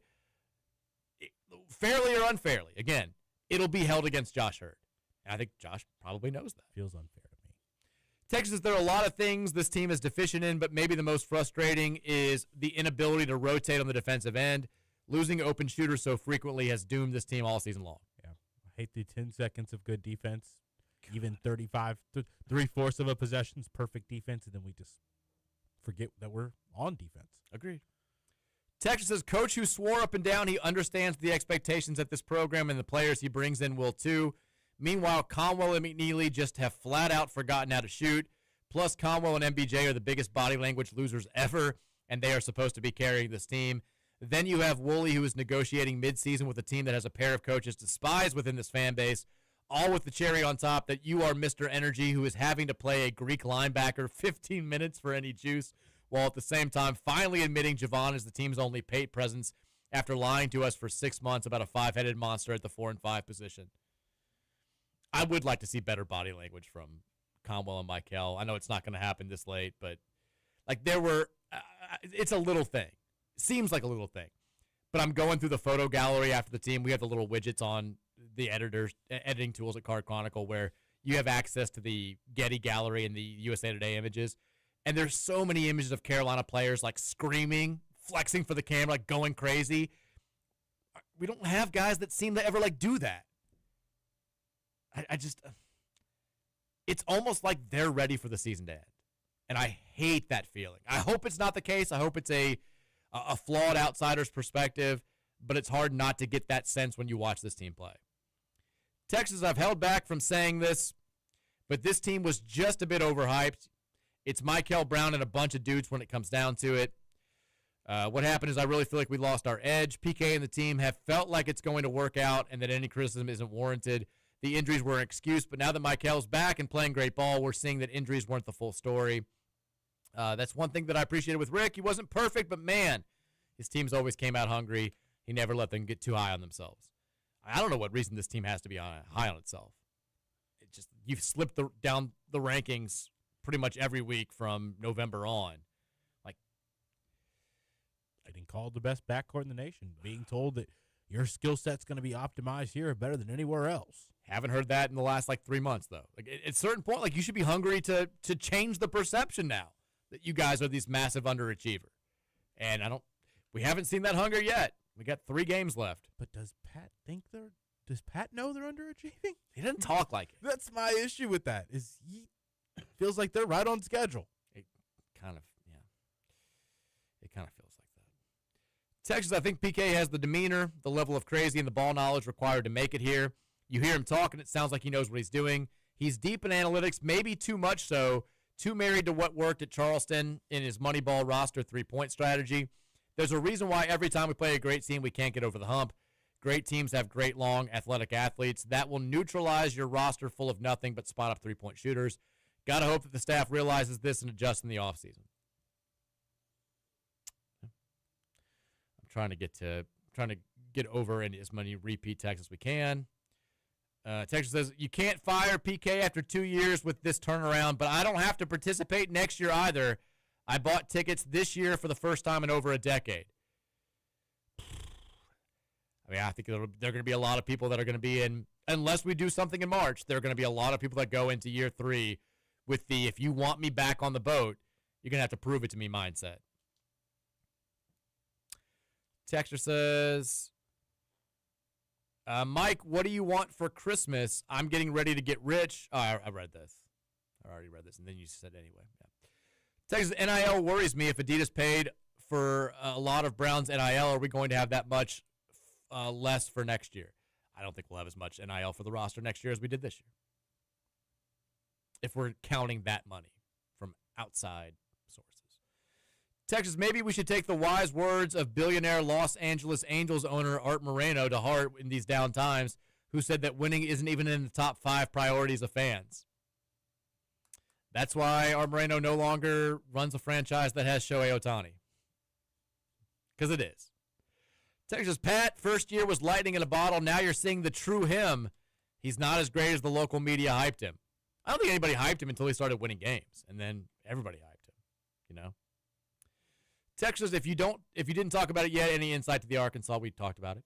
Texas says, you are talking about our big shooting 10-footers, but when do we allow anyone to shoot those? Isaac McNeely should be living off those type shots, which he can easily get, but we don't allow it because analytics. Instead, we make guys like McNeely take it all the way to the rim and either get stuck or get their bleep thrown. I mean, it's a limited sample size. Isaac took one a couple games ago. It went horribly. Whenever our guys do take mid-range shots, I feel like they miss badly. Like, Michael's taken at least one the last 4 or 5 games. He's missed all of them. I'm fine with taking, like, the push shot. Give me the shot 6-7 feet away. Doesn't have to be a 10, 12-footer. Get closer to the rim. If you have an advantage, you can shoot like a little right-hand push shot. Shoot the Terrence Edwards shot that he took a bunch last year. If you're open for a mid-range, you're typically open for that floater push shot as well. Texas, I'd like to have a point every time Brown falls on the floor. What's the reason for falling on the floor so much? Stay on your feet. I mean, if you cheered Peyton Siva, you can't knock Michael. He did the exact same thing. Peyton fell on every layup he ever took. Texas says, scrolling TikTok during the break, and I got a clip of the 2013 Natty, except it's just Luke Hancock highlights. I don't feel any better. Shout out to Luke. Texas says, how exhausted were we in the second half because every shot we shot seemed to be short? We ended up talking about that as well. Very weird. Didn't really understand it. Texter says, Mike, you know you've been on Hogville, Sue Pig. Not true. It's not true at all. Texas says, Mariano Rivera blames Scott Brocious for not completing a double play in the 2001 World Series. Yes, I have the right man. If Brocious tried it, that'd probably be a throwing error on him. Have a good week. What the hell is that a reference to? I have no idea. Is that supposed to be for our show, or is that just a different show? Or are they trying to make a big-time point? Texas Phil 68 is saying Richard might consider leaving Xavier if Providence comes open. I've heard that. Am I smelling a PK return to his alma mater? Trilly Donovan threw this out there as a hypothetical like 2 months ago. If Louisville ended up having a bad season, would everybody be okay if Xavier lost Richard Pitino to his alma mater, Providence? We waived the buyout so Pat Kelsey could go back to his alma mater at Xavier, and then we brought in the guy that I think we wanted last year in Josh Schertz. I don't know. I can't see it playing out, but I guess crazier things have happened. Texas PK is solid on talent evaluation, but his defensive scheme is grade school basic. Texas, I think if you fire Kelsey, we're not firing Pat Kelsey, guys. Not firing Pat. We don't need to have these comments. It's not going to happen. First-time texter, Pat Kelsey's the Scott Satterfield of basketball coaches. Chris the Plumber says, well, Mike's not reading my text again yesterday or today. Liberal unconservative grounds. I just got to it, Chris. Said, what game was you watching, Roman? Our D sucked ass. That's the text that he wanted me to read. Maybe it did. Texas, we begged for a different look on defense every now and then, but do we really have to have Ollie as the baseline runner in our 1-3-1? Stopped. Got a couple stops out of it. Hey, got a turnover out of it. Got a turnover out of it. Actually. Not sure if it was forced, but they just kind of lost the ball. Texas says, we haven't glazed in forever. It's been a long time without glazing. Texas, is it too early to start looking at a coach big board? Yes. Texas, Pat Kelsey cannot win big games. Thank you. Texas, Boney Dumper says, I'm not saying I hate this team, but I absolutely can't stand how soft they are on defense or how soft they are in the paint, how they quit as soon as the shots stop falling, or how goofy Ollie looks twinkle-toeing back down the court after getting pantsed, or Isaac bricking shots after shot with a goofy butt haircut that looks like he did it himself with a butter knife. Okay, never mind. Maybe I hate this team. I was going to say, you're not backing up your point. Texter says, McNeely shouldn't be starting, and dear God, Zoo should never touch the ball unless he gets a rebound. I love the strength Zoo brings down low, but seeing him try to make decisions at the top of the key makes me want to KMS. I'm worried we're wasting MBJ's talent like Oklahoma did with Trae Young. I mean, if we get out there and lose an 8-9 game, you got a lot of comparisons to make. Isn't it wasted talent if you don't win a championship, though? No, I mean, I think people say that about John Shire right now. Sure. But because he's got the best two rookies in the NBA. Were both at Duke last year. But they went to a Final Four. You know, but they didn't win. They lost. They didn't come home with any hardware. They wasted that But we could agree it'd be more wasted if they'd lost in the first round. Fair. That's just, and we're like a 9 seed. Got less moments in the tournament as a fan base, but well, I mean, I think the fear is that Michael goes on to be like an NBA superstar, and people are like, man, how good? And like the Louisville highlights get shown, and then people look at that team and they're like, man, they didn't beat anybody. Yeah. 8 seed in the first, it got beat in the first round. What the hell were they doing? How did you waste that guy? Like, I think that's a little bit terrifying. Okay, we don't have time to do anything else. Want to remind you guys, our picks as well as the Big X Big Bets are brought to you by Chad Hennessy with InsureMax, proudly serving the Louisville area for over 25 years. Call Chad Hennessy at InsureMax today, 502-479-4085. Roman, Cats are on the road taking on South Carolina tonight. The easiest game left on their schedule. Do they get a much-needed victory? They give them a little bit more hope. Kentucky wins. I say they win big. I don't think they win big. I think they win big. They win a ugly second half again after a shaky first half. Cat fans get chesty after winning big. All right, we're out of here. Ticket punches are up next. Keep it locked right here. I'm back tomorrow at 2:30. Until then, go Cards. Go Cards. The Mike Rutherford Show was brought to you by United.